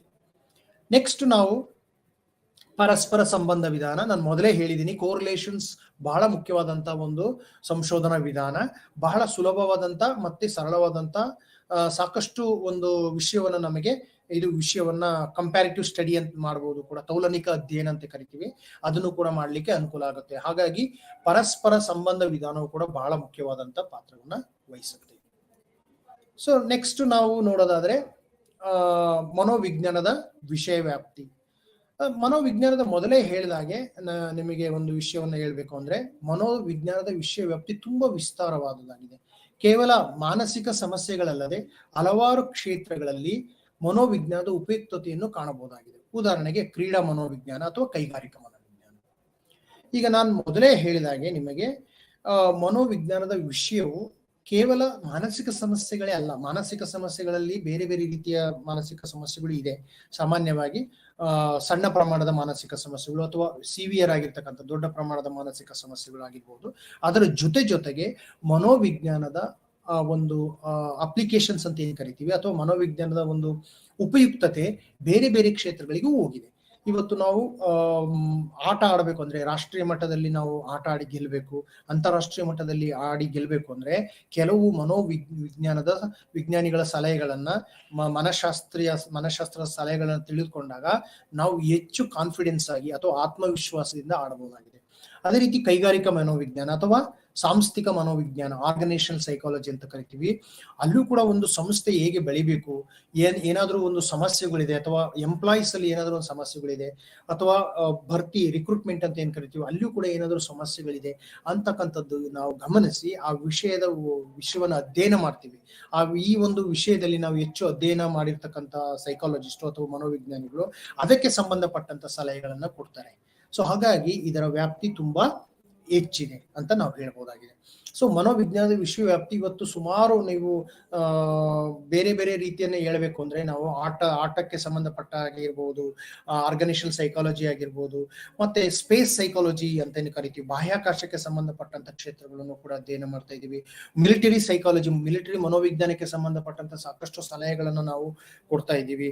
ಅದ್ರ ಜೊತೆಗೆ ಆರೋಗ್ಯದ ಸಂಬಂಧಪಟ್ಟ ಹೆಲ್ತ್ ಸೈಕಾಲಜಿ ಅಂತ ಹೇಳಿ ಕರಿತೀವಿ, ವೈದ್ಯ ಮನೋವಿಜ್ಞಾನ, ವೈದ್ಯಕ್ಕೆ ಸಂಬಂಧಪಟ್ಟಂತ ಅತ್ಯುತ್ತಮ ಸಲಹೆಗಳನ್ನು ನಾವು ಇವತ್ತು ಕೊಡ್ತಾ ಇದ್ವಿ. ಬೇರೆ ಬೇರೆ ರೀತಿಯ ಕ್ಷೇತ್ರಗಳಲ್ಲಿ ನಾವು ಸೈಕಾಲಜಿಯನ್ನ ತೊಡಗಿಸಿಕೊಂಡಿರ್ತಕ್ಕಂಥದ್ದು. ಸೊ ಹಾಗಾಗಿ ನಾವು ಈ ಒಂದು ವಿಷಯವನ್ನ ನಾವು ನೋಡಿದ್ವಿ, ಮನೋವಿಜ್ಞಾನದ ವಿಷಯ ವ್ಯಾಪ್ತಿಯನ್ನ ಅರ್ಥ ಮಾಡ್ಕೊಂಡ್ವಿ. ಅದಾದ ನಂತರ ಮನೋವಿಜ್ಞಾನದ ಇಷ್ಟು ನಾನು ಹೇಳಿದ ನಂತರ ಕೆಲವೊಂದು ವಿಶ್ಲೇಷಣೆನ ನಾನು ನಿಮಗೆ ಮಾಡ್ತೇನೆ. ಮನೋವಿಜ್ಞಾನದ ಉಪಯುಕ್ತತೆ ಏನಿದೆ? ಮನೋವಿಜ್ಞಾನದ ಉಪಯುಕ್ತತೆ ವೈದ್ಯಕೀಯ ಕ್ಷೇತ್ರದಲ್ಲಿ, ಸಮುದಾಯ ಬೆಳವಣಿಗೆಯಲ್ಲಿ, ವಿಧಿವಿಜ್ಞಾನದ ಕ್ಷೇತ್ರದಲ್ಲಿ, ಪರಿಸರ ಕ್ಷೇತ್ರದಲ್ಲಿ, ಆರೋಗ್ಯ ಕ್ಷೇತ್ರದಲ್ಲಿ, ಈ ಎಲ್ಲ ಮುಖ್ಯವಾದಂತಹ ಕ್ಷೇತ್ರಗಳನ್ನು ಒಂದೊಂದಾಗಿ ಸ್ವಲ್ಪ ನಾವು ನೋಡೋಣ. ವೈದ್ಯಕೀಯ ಕ್ಷೇತ್ರದಲ್ಲಿ ಅಂದ್ರೆ ನಮಗೆ ಗೊತ್ತಿರುವಂತೆ ಈ ಕ್ಲಿನಿಕಲ್ ಸೈಕಾಲಜಿ ಅಥವಾ ಕೌನ್ಸಿಲಿಂಗ್ ಸೈಕಾಲಜಿ ಅನ್ನು ನಾವು ಮಾಡಿರ್ತಕ್ಕಂಥ ಎಕ್ಸ್ಪರ್ಟ್ಸ್ ಅಥವಾ ಪರಿಣತರು ಏನಿರ್ತಾರೆ, ಅವರು ವೈದ್ಯಕೀಯ ಅಥವಾ ಡಾಕ್ಟರ್ ಜೊತೆಗೆ ಕೂತು ಸಾಕಷ್ಟು ಸಲಹೆಗಳನ್ನ, ಸೊಮೆಟೋಫಾರ್ಮ್ ಡಿಸಾರ್ಡರ್ಸ್ ಅಂತ ಕರಿತೀವಿ. ನಮಗೆ ಗೊತ್ತಿರಲಿ, ಯಾವುದೇ ಒಂದು ವೈದ್ಯಕೀಯ ಸಮಸ್ಯೆಗಳು ಮನೋವಿಜ್ಞಾನಕ್ಕೆ ಸಂಬಂಧಪಟ್ಟ ಆಗಿರುತ್ತೆ. ಉದಾಹರಣೆಗೆ ಲೈಫ್ ಸ್ಟೈಲ್ ಡಿಸಾರ್ಡರ್ಸ್ ಅಂತ ನಾವು ಕರಿಬಹುದು. ಉದಾಹರಣೆಗೆ ಯಾರಿಗಾದ್ರೂ ಈಗ ಒಬೆಸಿಟಿ ಬಂದಿರುತ್ತೆ, ಸ್ಥೂಲಕಾಯದ ಸಮಸ್ಯೆ ಇರುತ್ತೆ. ಅದು ಕೇವಲ ಸ್ಥೂಲಕಾಯ ಕೇವಲ ದೈಹಿಕ ಸಮಸ್ಯೆನೂ ಕೂಡ ಆಗಿರೋದಿಲ್ಲ, ಅದು ನಮ್ಮ ಜೀವನ ಶೈಲಿಗೆ ಸಂಬಂಧಪಟ್ಟಂತ ಆಗಿರುತ್ತೆ. ಆಗಿದ್ದಾಗ ನಾವು ಯೋಚನೆ ಮಾಡಬೇಕಾಗುತ್ತೆ, ಯಾವ ರೀತಿ ಕ್ಷೇತ್ರಗಳು, ಬೇರೆ ಬೇರೆ ಕ್ಷೇತ್ರಗಳಲ್ಲಿ ನಾವು ನಮ್ಮ ಒಂದು ಮನೋವಿಜ್ಞಾನ ಅಥವಾ ನಮ್ಮ ಜೀವನವನ್ನು ಹೇಗೆ ಸುಧಾರಿಸ್ಕೊಂಡಾಗ, ನಮ್ಮ ಜೀವನ ಶೈಲಿ ಸುಧಾರಿಸಿದಾಗ ನಮಗೆ ಒಂದು ಆರೋಗ್ಯಕರವಾದಂತಹ ಜೀವನವನ್ನು ಮಾಡಬಹುದು. ಅಥವಾ ಒಬೆಸಿಟಿ ಒಂದು ಉದಾಹರಣೆ ತೆಗೆದುಕೊಳ್ಳೋದಾದ್ರೆ, ಹೆಚ್ಚು ದೈಹಿಕ ವ್ಯಾಯಾಮ ಮಾಡಿದಾಗ, ಸರಿಯಾದ ರೀತಿಯಲ್ಲಿ ನಮಗೆ ದೈಹಿಕ ವ್ಯಾಯಾಮ ಮತ್ತೆ ಆಹಾರ ವಿಹಾರಗಳನ್ನ ಮಾಡಿದಾಗ ನಮಗೆ ಒಂದು ಒಬೆಸಿಟಿ ಅಂತಕ್ಕಂಥದ್ದು ಅಥವಾ ಸ್ಥೂಲಕಾಯ ಕಡಿಮೆ ಆಗುತ್ತೆ. ಅದಕ್ಕೆ ವೈಜ್ಞಾನಿಕ ಸಲಹೆ ಬಹಳ ಮುಖ್ಯ. ಕೆಲವೊಂದು ಸಂದರ್ಭಗಳಲ್ಲಿ ನಾವು ನಮಗೆ ಆದಂತ ತೀರ್ಮಾನ ತೆಗೆದುಕೊಳ್ಳುವುದಕ್ಕಿಂತ ಮುಂಚೆ ವೈಜ್ಞಾನಿಕ ಸಲಹೆಗಳನ್ನ ನಮ್ಮ ಮನೋವಿಜ್ಞಾನಿಗಳ ಮೂಲಕ ಮತ್ತೆ ವೈದ್ಯರ ಜೊತೆಗೆ ಅವರು ವೈದ್ಯರ ಒಂದು ಚಿಕಿತ್ಸೆಯಲ್ಲಿ ಇವರು ಕೂಡ ಬಹಳ ಮುಖ್ಯವಾದಂತಹ ಪಾತ್ರವನ್ನು ವಹಿಸ್ತಾರೆ. ಯಾಕೆಂದ್ರೆ ಅವರು ಮನೋವೈಜ್ಞಾನಿಕವಾಗಿ ಅವ್ರಿಗೆ ಏನಾದ್ರು ದೇಹಕ್ಕೆ ಸಂಬಂಧಪಟ್ಟ ಹಾಗೆ ತೊಂದರೆ ಆಗಿದೆಯಾ ಅಥವಾ ಮನೋವೈಜ್ಞಾನಿಕವಾಗಿ ಅಧ್ಯಯನ ಮಾಡಿದಾಗ ಅವ್ರಿಗೆ ಏನಾದ್ರು ಸಮಸ್ಯೆ ಬಗೆಹರಿಸಬಹುದಾ ಅಂತ ಹೇಳಿ ಬಹಳ ಮುಖ್ಯವಾದಂತಹ ಒಂದು ಅಮೂಲ್ಯವಾದ ಸಲಹೆಯನ್ನು ಕೊಡ್ತಾರೆ. ನಾನು ಮೊದಲೇ ಹೇಳಿದಾಗೆ ಸಮುದಾಯದ ಬೆಳವಣಿಗೆಯಲ್ಲಿ ನಾವು ನೋಡಿದಾಗ, ಸಮುದಾಯದ ಬೆಳವಣಿಗೆಯನ್ನು ನಾವು ತೆಗೆದುಕೊಳ್ಳೋದಾದ್ರೆ, ಯಾವುದೇ ಒಂದು ಸಮುದಾಯ ಒಂದು ಸಾಂಸ್ಕೃತಿಕ ಹಿನ್ನೆಲೆಯಲ್ಲಿ ಬೆಳೆದಿರುತ್ತೆ. ಆ ಸಮುದಾಯವನ್ನು ಅಧ್ಯಯನ ಮಾಡಿ ಅಲ್ಲಿ ಯಾವುದೇ ರೀತಿಯ ಒಂದು ಸಮಸ್ಯೆ ಆಗಿರ್ಬೋದು, ಆ ಸಮಸ್ಯೆ ಬಗ್ಗೆ ನಾವು ಹೆಚ್ಚು ವಿಷಯವನ್ನ ನಾವು ತಿಳ್ಕೊಂಡಾಗ ಒಂದು ಮನೋವೈಜ್ಞಾನಿಕ ಅವಲೋಕನ ಮಾಡಿ, ಉದಾಹರಣೆಗೆ ನಾವು ಕೊಡೋದಾದ್ರೆ ಈಗ ಸೋಲಿಗ ಸಮುದಾಯದ ಬಗ್ಗೆನೇ ನಾವು ಹೇಳೋದಾದ್ರೆ, ಈ ಸೋಲಿಗ ಸಮುದಾಯ ಅಂತಕ್ಕಂಥದ್ದು ಒಂದು ಅರಣ್ಯದಲ್ಲಿ ವಾಸ ಮಾಡ್ತಕ್ಕಂಥ ಒಂದು ಸೋಲಿಗ ಜನಾಂಗ. ಇತ್ತೀಚೆಗೆ ಸಾಕಷ್ಟು ಸಾಮಾಜಿಕ ಬದಲಾವಣೆಗಳು ಅಲ್ಲಿ ಆಗಿದೆ. ಅದೇ ರೀತಿ ಅವರ ಸೋಲಿಗ ಜನಾಂಗದಲ್ಲಿ ಇರ್ತಕ್ಕಂಥ ಒಂದು ಸಂಸ್ಕೃತಿ ಏನಿದೆ ಅದ್ರ ಬಗ್ಗೆ ನಾವು ಅಧ್ಯಯನ ಮಾಡಬೇಕಾಗುತ್ತೆ. ಅವರಲ್ಲಿ ಆಧುನಿಕವಾಗಿ ಯಾವ್ಯಾವ ಚೇಂಜಸ್ ಅನ್ನ ನಾವು ಬದಲಾವಣೆಗಳನ್ನು ಮಾಡ್ಕೊಳ್ಬೇಕು, ಅಲ್ಲಿ ಯಾವ ರೀತಿ ಅವರಿಗೆ ಈಗ ಉದಾಹರಣೆಗೆ ಕಂಪ್ಯೂಟರ್ ಶಿಕ್ಷಣವನ್ನು ನಾವು ಕೊಡಬೇಕು ಅಂತ ಇಟ್ಕೊಳ್ಳೋಣ ಸೋಲಿಗ ಜನಾಂಗಕ್ಕೆ. ಅವ್ರಿಗೆ ಅದು ಎಷ್ಟರ ಮಟ್ಟಿಗೆ ಅವರಿಗೆ ಒಂದು ತಯಾರಿ, ಮೈಂಡ್ ಮೇಕಪ್ ಅಂತ ಕರಿತೀವಿ, ಅದನ್ನ ಯಾವ ರೀತಿ ಮಾಡಬೇಕು ಸೋಲಿಗ ಜನಾಂಗಕ್ಕೆ. ಆಧುನಿಕ ಶಿಕ್ಷಣವನ್ನು ನಾವು ಅವ್ರಿಗೆ ಹೇಗೆ ಕೊಡಬೇಕಾಗುತ್ತೆ, ಹೇಗೆ ನಾವು ಕನೆಕ್ಟಿವಿಟಿ ಬೆಳೆಸ್ಬೇಕಾಗತ್ತೆ ಸೋಲಿಗ ಜನಾಂಗದವರನ್ನ ನಮ್ಮ ಈ ಆಧುನಿಕ ಸಮಾಜಕ್ಕೆ ಹೇಗೆ ಕೊಡಬೇಕು, ಅಥವಾ ಅಲ್ಲಿ ಆ ಕ್ಷೇತ್ರಕ್ಕೆ ಹೋಗಿ ಅಲ್ಲಿಯೇ ಅವರಿಗೆ ಕೆಲವೊಂದು ವೈದ್ಯಕೀಯ ಸೌಲಭ್ಯ ಮತ್ತೆ ಶಿಕ್ಷಣ ಸೌಲಭ್ಯವನ್ನು ಕೊಡಬಹುದಾ. ಈ ರೀತಿಯ ಒಂದು ಯೋಚನೆಯನ್ನು ನಾವು ಮನೋವೈಜ್ಞಾನಿಕವಾಗಿ ನೋಡ್ಬೇಕಾಗುತ್ತೆ ಹೊರತು ಕೇವಲ ಅವರಿಗೆ ನಾವು ಎಲ್ಲ ಸೌಲಭ್ಯ ಕೊಡೋದಲ್ಲ, ಅದು ಆ ಸೌಲಭ್ಯ ಹೇಗೆ ಅವರಿಗೆ ಹೋಗಿ ತಲುಪುತ್ತೆ ಅಂತಕ್ಕಂಥ ವಿಷಯವನ್ನು ಕೂಡ ನಾವು ಅರ್ಥ ಮಾಡ್ಕೊಳ್ಬೇಕಾಗುತ್ತೆ. ಹಾಗಾದಾಗ ಮಾತ್ರ ಅದು ಉಪಯೋಗ ಆಗುತ್ತೆ. ಸೊ ಹಾಗಾಗಿ ಇವತ್ತಿನ ದಿನ ಏನಾಗಿದೆ ಅಂದ್ರೆ ಮನೋವಿಜ್ಞಾನಿಗಳ ಒಂದು ಸಲಹೆಗಳನ್ನ ಪಡ್ಕೊಳ್ಳೋದಲ್ಲೇ ಯಾವುದೇ ಸಮುದಾಯದ ಬೆಳವಣಿಗೆ ಕಾರ್ಯಕ್ರಮವನ್ನು ಮಾಡ್ಲಿಕ್ಕೆ ಆಗದೇ ಇರ್ತಕ್ಕಂಥ ಸ್ಥಿತಿ ಬಂದಿದೆ. ಯಾಕೆಂದ್ರೆ ಇದು ಬಹಳ ಮುಖ್ಯವಾದಂತ ಒಂದು ವಿಷಯವಾಗಿದೆ. ಸೊ ಅದೇ ರೀತಿ ವಿಧಿವಿಜ್ಞಾನ ಕ್ಷೇತ್ರದಲ್ಲಿ ಕೂಡ ನೀವು ನೋಡಬಹುದು. ವಿಧಿವಿಜ್ಞಾನ ಕ್ಷೇತ್ರದಲ್ಲಿ ನಾವು ಹೇಳ್ಬೇಕಂತ ಹೇಳಿದ್ರೆ ಈಗ ಫಾರೆನ್ಸಿಕ್ ಸೈನ್ಸ್ ಅಂತ ಏನ್ ಕರಿತೀವಿ, ಅದರಲ್ಲಿ ನಾವು ಯಾವುದೇ ರೀತಿಯ ವೈಜ್ಞಾನಿಕತೆಯಲ್ಲಿ ನೋಡಿದಾಗಲೂ ಕೂಡ ಒಂದು ನಾವು ಮನೋವೈಜ್ಞಾನದ ಒಂದು ಅಂಶವನ್ನ ಕಾಣ್ತೇವೆ. ಸೈಕಾಲಜಿಕಲ್ ಇನ್ವೆಸ್ಟಿಗೇಷನ್ ಅನ್ನು ನಾವು ಮಾಡಬೇಕಾಗುತ್ತೆ. ಆ ವಿಧಿವಿಜ್ಞಾನ ಕ್ಷೇತ್ರದಲ್ಲಿ ನಮ್ಮ ಒಂದು ವೈದ್ಯರ ಮತ್ತು ಪೊಲೀಸ್ ತಂಡದಲ್ಲಿ ಸಾಮಾನ್ಯವಾಗಿ ಮನೋವಿಜ್ಞಾನದ ಸಲಹೆಗಳನ್ನ ತೆಗೆದುಕೊಳ್ತಕ್ಕಂಥ ಅವಶ್ಯಕತೆ ಇರುತ್ತೆ. ಸೊ ಹಾಗಾಗಿ ವಿಧಿವಿಜ್ಞಾನವು ಬಹಳ ಮುಖ್ಯವಾದಂತ ಪಾತ್ರ. ಮನೋವಿಜ್ಞಾನದ ಸಹಕಾರದೊಂದಿಗೆ ವಿಧಿವಿಜ್ಞಾನ ಇವತ್ತು ಬೆಳೆದಿದೆ. ಮನೋವಿಜ್ಞಾನದ ಸಹಕಾರ ಇಲ್ಲದೆ ವಿಧಿವಿಜ್ಞಾನ ಬೆಳೆಯೋದಕ್ಕೆ ಸಾಧ್ಯ ಇಲ್ಲ. ಸೊ ಮನೋವಿಜ್ಞಾನವು ಅತ್ಯಂತ ಮೂಲಭೂತವಾದಂತ ಸವಾಲುಗಳನ್ನ ಉತ್ತರಿಸುತ್ತೆ. ಸೊ ಹಾಗಾಗಿ ವಿಧಿವಿಜ್ಞಾನ ಇವತ್ತು ಎಷ್ಟು ವೇಗವಾಗಿ ಬೆಳೆದಿದೆ ಅಂದ್ರೆ ಅದು ಕೂಡ ಒಂದು ವಿಶೇಷ ವಿಷಯ ವಸ್ತುವಾಗಿರೋದ್ರಿಂದ ಮನೋವಿಜ್ಞಾನದ ಪರಿಧಿಯಲ್ಲೇ ವಿಧಿವಿಜ್ಞಾನ ಕ್ಷೇತ್ರವು ಕೂಡ ಕೆಲಸವನ್ನು ಮಾಡುತ್ತೆ. ಮತ್ತೆ ಪರಿಸರ ಕ್ಷೇತ್ರದಲ್ಲಿ ನಾವು ಹೇಳೋದಾದ್ರೆ ನಮಗೆ ಒಂದು ಎನ್ವೈರನ್ಮೆಂಟಲ್ ಸೈಕಾಲಜಿ ಅಥವಾ ಪರಿಸರ ವಿಜ್ಞಾನ ಅಂತಾನೆ ನಾವು ಕರಿತೀವಿ. ಸೊ ಹಾಗಾಗಿ ಈ ಒಂದು ವಿಧಿವಿಜ್ಞಾನ ಕ್ಷೇತ್ರದ ನಂತರ ಪರಿಸರ ಕ್ಷೇತ್ರದಲ್ಲಿ ನಾವು ಯೋಚನೆ ಮಾಡೋದಾದ್ರೆ ಎನ್ವೈರನ್ಮೆಂಟಲ್ ಸೈಕಾಲಜಿ ಅಂತ ಕರಿತೀವಿ. ಇದು ಕೂಡ ತುಂಬಾ ಬೆಳೆದಿರ್ತಕ್ಕಂತಹ ಒಂದು ಕ್ಷೇತ್ರವಾಗಿದೆ. ಉದಾಹರಣೆಗೆ ಪರಿಸರ ಕ್ಷೇತ್ರದಲ್ಲಿ ನಾವು ಅಂತ ಉದಾಹರಣೆ ತೆಗೆದುಕೊಳ್ಳೋದಾದ್ರೆ ಈಗ ನಾವು ದಕ್ಷಿಣ ಭಾರತವನ್ನು ತೆಗೆದುಕೊಳ್ಳೋಣ ಮತ್ತು ಉತ್ತರ ಭಾರತವನ್ನು ತೆಗೆದುಕೊಳ್ಳೋಣ. ಈಗ ಉದಾಹರಣೆಗೆ ನಾವು ನಾರ್ತ್ ಈಸ್ಟ್ ಅಂತ ಕರಿತೀವಿ, ನಾರ್ತ್ ಈಸ್ಟ್ ಈಶಾನ್ಯ ಭಾರತ ಅಂತ ಕರಿತೀವಿ. ಈಶಾನ್ಯ ಭಾರತದಲ್ಲಿ ಯಾವ ರೀತಿ ವಾತಾವರಣ ಇದೆ, ಮತ್ತೆ ದಕ್ಷಿಣ ಭಾರತದಲ್ಲಿ ಒಂದು ಬೆಂಗಳೂರು ಅಥವಾ ಒಂದು ಯಾವ್ದಾರ ಒಂದು ನಗರವನ್ನು ತೆಗೆದುಕೊಂಡಾಗ ಅಲ್ಲಿನ ವಾತಾವರಣ ಹೇಗಿದೆ ಅನ್ನೋ ಉದಾಹರಣೆ ಮೂಲಕ ತೆಗೆದುಕೊಳ್ಳೋಣ. ಈಗ ಉದಾಹರಣೆಗೆ ಅಸ್ಸಾಂ ಅಂತ ಇದೆ. ಅಸ್ಸಾಂ ಅಲ್ಲಿ ನಾವು ಯಾವ ರೀತಿ ವಾತಾವರಣವನ್ನು ಕಾಣಬಹುದು, ಸಾಕಷ್ಟು ಅಲ್ಲಿ ಈಗ ಟೀ ಪ್ಲಾಂಟೇಶನ್ಸ್ ಇರ್ಬೋದು, ಅಥವಾ ಹೆಚ್ಚು ಪರಿಸರದಿಂದ ಕೂಡಿರ್ತಕ್ಕಂಥ ಗಿಡ ಮರಗಳಿಂದ ಕೂಡಿರ್ತಕ್ಕಂಥ ಒಂದು ಪ್ರದೇಶವಾಗಿದೆ. ಅದೇ ನಾವು ಬೆಂಗಳೂರು ನಗರವನ್ನು ತೆಗೆದುಕೊಂಡಾಗ, ಒಂದು ಸೌತ್ ತೆಗೆದುಕೊಂಡಾಗ ಅಲ್ಲಿ ಸಮತಟ್ಟದ ಪ್ರದೇಶವೂ ಇರುತ್ತೆ, ಮತ್ತೆ ಹೆಚ್ಚು ನಗರ ಬೆಳೆದಿರ್ತಕ್ಕಂಥದ್ದು. ಅಲ್ಲಿ ಅದು ಜನಸಂಖ್ಯೆಗೆ ಹೋಲಿಸಿದಾಗ ಅಲ್ಲಿನ ಜನಸಂಖ್ಯೆ ತುಂಬಾ ಕಡಿಮೆ ಕಂಡು ಬರುತ್ತೆ ಕಂಪೇರ್ ಟು ನಮಗೆ ಇಲ್ಲಿ ಹೋಲಿಕೆ ಮಾಡಿದಾಗ, ಬೆಂಗಳೂರಿಗೆ ಹೋಲಿಕೆ ಮಾಡಿದಾಗ. ಅದೇ ರೀತಿ ಒಬ್ಬ ವಿದ್ಯಾರ್ಥಿ ಬೆಂಗಳೂರಲ್ಲಿ ಓದಿ ಅವನು ಉನ್ನತ ಶಿಕ್ಷಣಕ್ಕೋಸ್ಕರ ಈಗ ಅಸ್ಸಾಂಗೆ ಹೋಗ್ಬೇಕು ಅಂತ ಹೇಳಿದ್ರೆ ಅಸ್ಸಾಂ ಅಲ್ಲಿ ಅವನಿಗೆ ಸಾಕಷ್ಟು ರೀತಿಯ ಬದಲಾವಣೆಗಳು, ಸಾಕಷ್ಟು ರೀತಿಯ ಅವನಿಗೆ ಪರಿಸರಕ್ಕೆ ಸಂಬಂಧಪಟ್ಟಂತ ಚಾಲೆಂಜಸ್, ಸವಾಲುಗಳು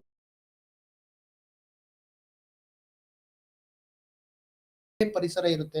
ಅಲ್ಲಿ ಅವನಿಗೆ ಮಾರುಕಟ್ಟೆಯ ವಾತಾವರಣ ಇಲ್ಲದೆ ಇರ್ಬೋದು ಕೆಲವೊಂದ್ಸತಿ. ಅಥವಾ ಇಲ್ಲಿ ಬೆಂಗಳೂರಲ್ಲಿ ಸಿಕ್ಕ ಹಾಗೆ ಅವನಿಗೆ ಮಾರುಕಟ್ಟೆಯ ಒಂದು ವಾತಾವರಣ ಸಿಗದಂಗೆ ಇರ್ಬೋದು, ಅಥವಾ ಹೋಟೆಲ್ ರೆಸ್ಟೋರೆಂಟ್ ಕಡಿಮೆ ಕಂಡು ಬರ್ಬೋದು. ಸೊ ಅದನ್ನು ನೋಡಿದಾಗ ಈಗ ಮೇಘಾಲಯ ಅಂತ ಕರಿತೀವಿ, ಮೇಘಾಲಯದ ಶಿಲ್ಲಾಂಗ್ ಅಂತ ನಾವು ಕರಿತೀವಿ, ಅಲ್ಲಿ ಯಾವಾಗಲೂ ಕೂಡ ಹೆಚ್ಚು ಮಳೆ ಬೀಳ್ತಕ್ಕಂಥ ಪ್ರದೇಶ ಆಗಿರ್ಬೋದು. ಈಗ ನಾವು ಮೌಂಟ್ ಅಬು ಅಂತ ಕರಿತೀವಿ. ಮೌಂಟ್ ಅಬು ಅಲ್ಲಿ ಪರ್ವತ ಪ್ರದೇಶ ಇದೆ, ಅಲ್ಲಿ ಒಂದು ಟೂರಿಸ್ಟ್ ಪ್ಲೇಸ್ ಆಗಿರುತ್ತೆ. ಅಲ್ಲಿ ಯಾವ ರೀತಿಯ ವಾತಾವರಣ ಇರುತ್ತೆ. ಈಗ ನಾವು ಗೋವಾ ಅಂತ ಮಾತಾಡ್ತೀವಿ, ಗೋವಾದಲ್ಲಿ ಒಂದು ನಾವು ಬೀಚ್ಗೆ ತುಂಬಾ ಪ್ರಸಿದ್ಧಿಯಾಗಿದೆ. ಗೋವಾದ ಉದಾಹರಣೆ ತೆಗೆದುಕೊಳ್ಳೋದಾದ್ರೆ ಅಲ್ಲಿನ ವಾತಾವರಣ ಹೇಗಿದೆ. ಸೊ ಇಡೀ ನಾವು ಭಾರತವನ್ನೇ ಅಳವಡಿಸ್ಕೊಳ್ಬೇಕಾಗತ್ತೆ. ನಾವು ಅಡಾಪ್ಟೇಷನ್ ಅಂತ ಏನ್ ಕರಿತೀವಿ, ಅಲ್ಲಿನ ಒಂದು ಪರಿಸರಕ್ಕೆ ತಕ್ಕ ಹಾಗೆ. ಉದಾಹರಣೆಗೆ ಇನ್ನೊಂದು ಉದಾಹರಣೆನ ನಾವು ಕೊಡ್ಬೇಕು ಅಂದ್ರೆ ರಾಜಸ್ಥಾನದ ಥಾರ್ ಡೆಸರ್ಟ್ ಸುತ್ತಮುತ್ತಲಿನ ಅಜ್ಮೀರ್ ಆಗಿರ್ಬೋದು, ಅಥವಾ ಅಲ್ಲಿನ ಸುತ್ತಮುತ್ತ ಜೈಸಲ್ಮೇರ್ ಆಗಿರ್ಬೋದು, ಅಲ್ಲಿನ ಸುತ್ತಮುತ್ತ ಪ್ರದೇಶಗಳಲ್ಲಿ ಯಾವ ರೀತಿಯ ಒಂದು ಜನಜೀವನ ಇದೆ, ಅಲ್ಲಿನ ಸುತ್ತಮುತ್ತಲಿನ ಜನಜೀವನಕ್ಕೂ ಬೆಂಗಳೂರಿನಲ್ಲಿ ವಾಸ ಮಾಡ್ತಕ್ಕಂಥ ಜನಜೀವನಕ್ಕೂ ಬಹಳ ವ್ಯತ್ಯಾಸ ಇದೆ. ಯಾಕೆಂದ್ರೆ ಅಲ್ಲಿ ಉಷ್ಣತೆ ಹೆಚ್ಚಿರುತ್ತೆ. ಬೇಸಿಗೆಯಲ್ಲಿ ಅತಿ ತೀವ್ರವಾದ ಉಷ್ಣತೆ ಇರೋದ್ರಿಂದ ಅಲ್ಲಿ ಹೆಚ್ಚು ನೀರಿನ ಉಪಯೋಗ ನಮಗೆ ಬೇಕಾಗುತ್ತೆ. ನೀರು ಅಂದ್ರೆ ವಾಟರ್ ಕಂಟೆಂಟ್ ಅಂತ ಏನ್ ಕರಿತೀವಿ, ನೀರಿನ ಅಂಶ ಇರ್ತಕ್ಕಂಥ ವಸ್ತುಗಳನ್ನು ನಾವು ಹೆಚ್ಚು ಬಳಕೆ ಮಾಡ್ಕೊಳ್ಬೇಕಾಗತ್ತೆ. ಅಥವಾ ನಮಗೆ ಈ ಮೊದಲು ಯಾವುದೇ ರೀತಿಯ ಅನುಭವ ಇಲ್ಲದೆ ಇರ್ತಕ್ಕಂಥವ್ರು ಅಲ್ಲಿ ಹೋದ್ರೂ ಕೂಡ ಅವರಿಗೆ ಕಾಯಿಲೆ ಬರ್ತಕ್ಕಂಥ ಅಥವಾ ಟೆಂಪರೇಚರ್ ಸಂಬಂಧಪಟ್ಟಂಗೆ ಸಮಸ್ಯೆಗಳಾಗ್ತಕ್ಕಂಥ ಉದಾಹರಣೆಗಳನ್ನು ನಾವು ಕಾಣಬಹುದಾಗಿದೆ.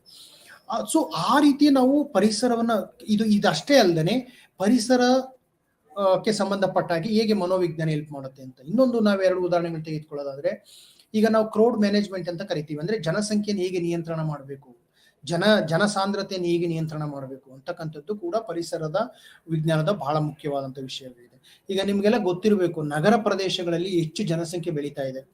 ಕ್ರೌಡ್ ಮ್ಯಾನೇಜ್ಮೆಂಟ್ ಅನ್ನು ಮಾಡ್ಬೇಕಾಗೈತಿ. ಈಗ ರೈಲ್ವೆ ನಿಲ್ದಾಣಗಳಲ್ಲಿ ಅತಿ ಹೆಚ್ಚು ಜನಸಂಖ್ಯೆ ದಿನ ಬೆಳೆದಾಗೆ ಅಲ್ಲಿ ಕ್ರೌಡ್ ಮ್ಯಾನೇಜ್ಮೆಂಟ್ ಅನ್ನ ನಾವು ಮಾಡ್ಬೇಕಾಗುತ್ತೆ. ಅಂದ್ರೆ ಜನರನ್ನ ನಾವು ಯಾವ ರೀತಿ ಹೆಚ್ಚು, ಈಗ ಒಂದು ಸಂದರ್ಭದಲ್ಲಿ ನಮಗೆ ಹೆಚ್ಚು ಜನ ಒಂದೇ ಸ್ಟೇಷನ್ ಅಲ್ಲಿ ಇದ್ರೆ ಇನ್ನೊಂದು ಸ್ಟೇಷನ್ ಅಲ್ಲಿ ಅಷ್ಟು ಹೆಚ್ಚು ಜನ ಇರೋದಿಲ್ಲ, ಅಲ್ಲಿ ಹೇಗೆ ಅದನ್ನ ಸ್ಥಳಾಂತರಿಸಬಹುದು, ಯಾವ ರೀತಿ ಆ ಒಂದು ಅಲ್ಲಿನ ಹೆಚ್ಚು ಜನದಟ್ಟಣೆಯನ್ನ ಬೇರೆ ಕಡೆ ನಾವು ಅದನ್ನ ಸ್ಥಳಾಂತರಿಸಿದಾಗ ಆ ಜನದಟ್ಟಣೆ ನಮಗೆ ಕಡಿಮೆ ಆಗುತ್ತೆ. ಸೊ ಹಾಗಾಗಿ ಅದೇ ರೀತಿ ಒಂದು ಡಿಸೈನ್ಸ್ ಮಾಡುವಾಗ, ಒಂದು ಬಿಲ್ಡಿಂಗ್ ಕನ್ಸ್ಟ್ರಕ್ಷನ್ ಮಾಡುವಾಗಲೂ ಕೂಡ ಯಾವ ರೀತಿ ಸೈಕಾಲಜಿ ವರ್ಕ್ ಆಗುತ್ತೆ, ಯಾವ ರೀತಿ ವೆಂಟಿಲೇಷನ್ಸ್ ಇರಬೇಕು, ಯಾವ ರೀತಿ ಮುಂದೆ ನಮ್ಮ ಭವಿಷ್ಯಕ್ಕೂ ಕೂಡ ಅನುಕೂಲವಾಗ್ತಕ್ಕಂಥ ಕನ್ಸ್ಟ್ರಕ್ಷನ್ ಅನ್ನು ಮಾಡುವಾಗ ಯಾವ ರೀತಿ ಮಾನವ ಉಪಯುಕ್ತತೆಗೆ, ಯುಟಿಲಿಟಿ ಅಂತ ಏನ್ ಕರಿತೀವಿ, ಅದಕ್ಕೆ ಸಂಬಂಧಪಟ್ಟಾಗಿ ನಾವು ಅದನ್ನ ಯೋಚನೆ ಮಾಡಬೇಕಾಗುತ್ತೆ. ಸೊ ಈ ರೀತಿ ಈ ಅಭಿಯಂತರರೇನಿದ್ದಾರೆ ಅಥವಾ ಇಂಜಿನಿಯರಿಂಗ್ ಕ್ಷೇತ್ರದಲ್ಲೂ ಕೂಡ ಡಿಸೈನಿಂಗ್ ಅಂಡ್ ಆರ್ಕಿಟೆಕ್ಚರ್ ಅಲ್ಲಿ ವಿಜ್ಞಾನದ ಕೆಲಸ ಬಹಳ ಮುಖ್ಯವಾದಂತ ಪಾತ್ರ ವಹಿಸುತ್ತೆ. ಸೊ ಹಾಗಾಗಿ ಆ ಒಂದು ಕ್ಷೇತ್ರವನ್ನು ಕೂಡ ನಾವು ನಿರ್ಲಕ್ಷ್ಯ ಮಾಡಬಾರ್ದು. ಬಹಳ ಮುಖ್ಯವಾದಂತ ಕ್ಷೇತ್ರ ಆಗಿದೆ ಪರಿಸರದ ಕ್ಷೇತ್ರ ಅಥವಾ ಪರಿಸರ ವಿಜ್ಞಾನ, ಪರಿಸರದ ಮನೋವಿಜ್ಞಾನ ಅಂತಾನು ಕರಿತೀವಿ, ಎನ್ವೈರನ್ಮೆಂಟಲ್ ಸೈಕಾಲಜಿ ಅಂತ ಹೇಳಿ ನಾವು ಕರೀಬಹುದಾಗಿದೆ.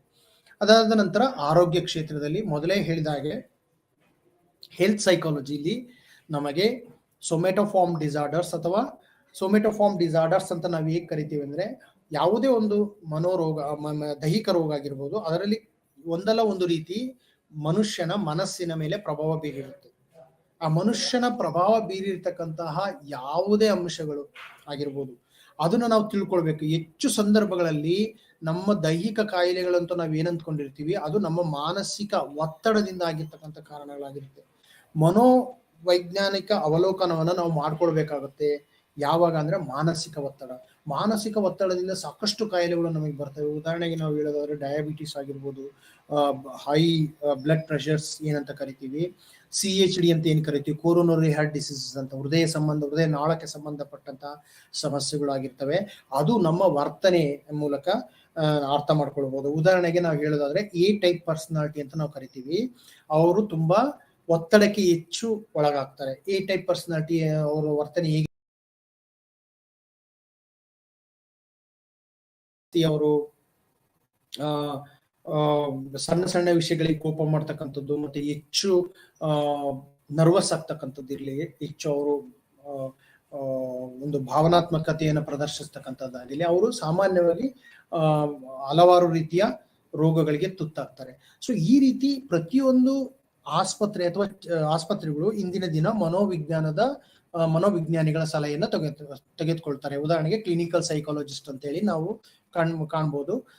ಸುಮಾರು ಆಸ್ಪತ್ರೆಗಳಲ್ಲಿ ಕ್ಲಿನಿಕಲ್ ಸೈಕಾಲಜಿಸ್ಟ್ ಅಥವಾ ಒಂದು ಮನೋವಿಜ್ಞಾನದ ಸೇವೆಯನ್ನ ಪಡಿಬಹುದು. ತುಂಬಾ ಕ್ಷೇತ್ರಗಳಲ್ಲಿ ಅವರು ಅದರ ಜೊತೆಗೆ ಅದರ ಒಂದು ಉಪಯೋಗವನ್ನ ಪಡಿತಾರೆ. ಸೊ ಹೀಗೆ ಬೇರೆ ಬೇರೆ ಕ್ಷೇತ್ರಗಳು, ಇವು ಕೇವಲ ಒಂದು 5 ಕ್ಷೇತ್ರಗಳನ್ನು ನಾನು ಹೆಸರಿಸಿದ್ದೇನೆ. ಇದರ ಜೊತೆಗೆ ನಿಮಗೆ ಸಾಕಷ್ಟು ಫೀಲ್ಡ್ಗಳಲ್ಲಿ, ಉದಾಹರಣೆಗೆ ನಾನು ಮೊದಲೇ ಹೇಳಿದಾಗೆ ಸ್ಪೋರ್ಟ್ಸ್ ಸೈಕಾಲಜಿ ಆಗಿರ್ಬೋದು, ನಿಮಗೆ ಸ್ಪೇಸ್ ಸೈಕಾಲಜಿ ಆಗಿರ್ಬೋದು, ಬಾಹ್ಯಾಕಾಶಕ್ಕೆ ಸಂಬಂಧಪಟ್ಟಂಗೆ ಮಿಲಿಟರಿ ಸೈಕಾಲಜಿ ಕ್ಷೇತ್ರದಲ್ಲೂ ಬಹಳ ಉಪಯೋಗವಿದೆ. ಕಂಪ್ಯೂಟರ್ ತಾಂತ್ರಿಕ ಕ್ಷೇತ್ರದಲ್ಲಿ ಕಂಪ್ಯೂಟರ್ ಅಂತ ನಾವು ಕರಿತಾ ಇದ್ದೀವಿ, ಕಂಪ್ಯೂಟರ್ಲು ಕೂಡ ಮನೋವಿಜ್ಞಾನಿಗಳ ಅಧ್ಯಯನ ಬಹಳ ಮುಖ್ಯವಾಗಿದೆ. ಮತ್ತೆ ಆರ್ಟಿಫಿಷಿಯಲ್ ಇಂಟೆಲಿಜೆನ್ಸ್ ಅಂತ ಹೇಳಿ ನಾವು ಏನ್ ಕರಿತೀವಿ, ಆ ಕ್ಷೇತ್ರದಲ್ಲೂ ಕೂಡ ನಮಗೆ ಮನೋವಿಜ್ಞಾನದ ಉಪಯುಕ್ತತೆ ಇದೆ. ರಾಜಕೀಯ ಶಾಸ್ತ್ರದಲ್ಲಿ, ರಾಜ್ಯ ಇವತ್ತು ಪಾಲಿಟಿಕ್ಸ್ ಅಲ್ಲೂ ಕೂಡ ಮನೋವಿಜ್ಞಾನದ ಅಪ್ಲಿಕೇಶನ್ಸ್ ಇದೆ. ಮಾಧ್ಯಮಗಳು ಅಲ್ಲೂ ಕೂಡ ನಮಗೆ ಅಪ್ಲಿಕೇಶನ್ಸ್ ಅನ್ನು ನಾವು ಉಪಯೋಗಿಸಬಹುದಾಗಿದೆ. ಆ ರೀತಿ ಬೇರೆ ಬೇರೆ ಕ್ಷೇತ್ರದಲ್ಲಿ ಈ ಒಂದು ಮನೋವಿಜ್ಞಾನದ ಉಪಯೋಗವನ್ನು ನಾವು ಯೋಚನೆ ಮಾಡಬಹುದಾಗಿದೆ.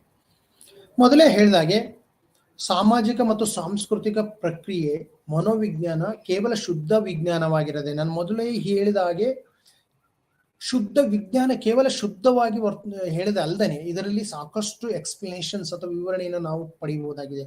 ಹಾಗಾಗಿ ಮನೋವಿಜ್ಞಾನದ ಲಾಭ ಏನಪ್ಪಾ ಅಂತ ಹೇಳಿದ್ರೆ, ಅದು ಕೇವಲ ವಸ್ತುನಿಷ್ಠವಾಗಿ ಅವಲೋಕನ ಮಾಡದೆ ಅಲ್ಲಿನ ಸಾಮಾಜಿಕ ಮತ್ತು ಸಾಂಸ್ಕೃತಿಕ ವಾತಾವರಣವನ್ನು ಕೂಡ ವಸ್ತುನಿಷ್ಠವಾಗಿ ಅಧ್ಯಯನ ಮಾಡುತ್ತೆ. ಸಾಮಾಜಿಕ ಸಾಂಸ್ಕೃತಿಕ ವಾತಾವರಣವನ್ನಂತ ನಾನು ಮೊದಲೇ ಹೇಳಿದ್ದೀನಿ.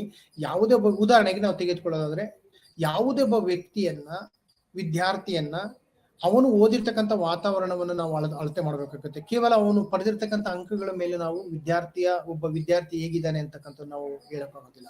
ಅವನು ಪಡೆದಿರ್ತಕ್ಕಂಥ ಅವನ ವಾತಾವರಣ ಹೇಗಿದೆ, ಆ ವಿಷಯವನ್ನು ಅವನು ಹೇಗೆ ಅರ್ಥ ಮಾಡಿಕೊಂಡಿದ್ದಾನೆ, ಜೊತೆಗೆ ಅವರ ತಂದೆ ತಾಯಿಗಳು ಹೇಗಿದ್ದಾರೆ, ಅವರ ತಂದೆ ತಾಯಿಗಳ ಆರ್ಥಿಕ ಗುಣಮಟ್ಟ ಏನು, ಅವರ ಒಂದು ಸಾಮಾಜಿಕ ಸೋಶಿಯೋ ಎಕನಾಮಿಕಲ್ ಬ್ಯಾಕ್ ಗ್ರೌಂಡ್ ಅಂತ ಏನ್ ಕರಿತೀವಿ, ಸಾಮಾಜಿಕ ಮತ್ತು ಆರ್ಥಿಕ ಹಿನ್ನೆಲೆ ಏನಿದೆ, ಆ ಹಿನ್ನೆಲೆಗಳನ್ನು ಅರ್ಥ ಮಾಡಿಕೊಂಡು ನಾವು ಅದನ್ನ ವಿವರಣೆಯನ್ನ ತೆಗೆದುಕೊಳ್ಬೇಕಾಗಿದೆ. ಸೊ ಹಾಗಾಗಿ ನಾವು ಉದಾಹರಣೆಗೆ ಈ ಒಂದು ಶಾಲೆಯಲ್ಲಿ ಕೌನ್ಸಿಲರ್ ಕೆಲಸ ಮಾಡ್ತಾ ಇದ್ದಾರೆ ಅಂತ ಹೇಳಿದ್ರೆ, ಸಾಮಾನ್ಯವಾಗಿ ನಾವು ಮಕ್ಕಳನ್ನ ಅರ್ಥ ಮಾಡ್ಕೊಳ್ಳುವಾಗ ಈ ರೀತಿಯ ಒಂದು ವಿಷಯವನ್ನ ತಿಳ್ಕೊಳ್ಬೇಕಾಗತ್ತೆ. ಅದರ ಹಿನ್ನೆಲೆ ಏನು, ಮುನ್ನೆಲೆ ಏನು, ಆ ವಿಷಯ ವಸ್ತುಕ್ಕೆ ಸಂಬಂಧಪಟ್ಟ ಹಾಗೆ ಆ ವಿದ್ಯಾರ್ಥಿಯ ಅಧ್ಯಯನದಲ್ಲಿ ಏನಾದರೂ ಸಮಸ್ಯೆ ಇದೆಯೇ. ಇದು ಮನೋವಿಜ್ಞಾನವನ್ನು ನಾವು ಮಾತಾಡುವಾಗ ಸಾಮಾಜಿಕ ಸಾಂಸ್ಕೃತಿಕ ವಿಷಯವನ್ನ ಬಿಟ್ಟು ನಾವು ಅಧ್ಯಯನ ಮಾಡೋದಿಲ್ಲ.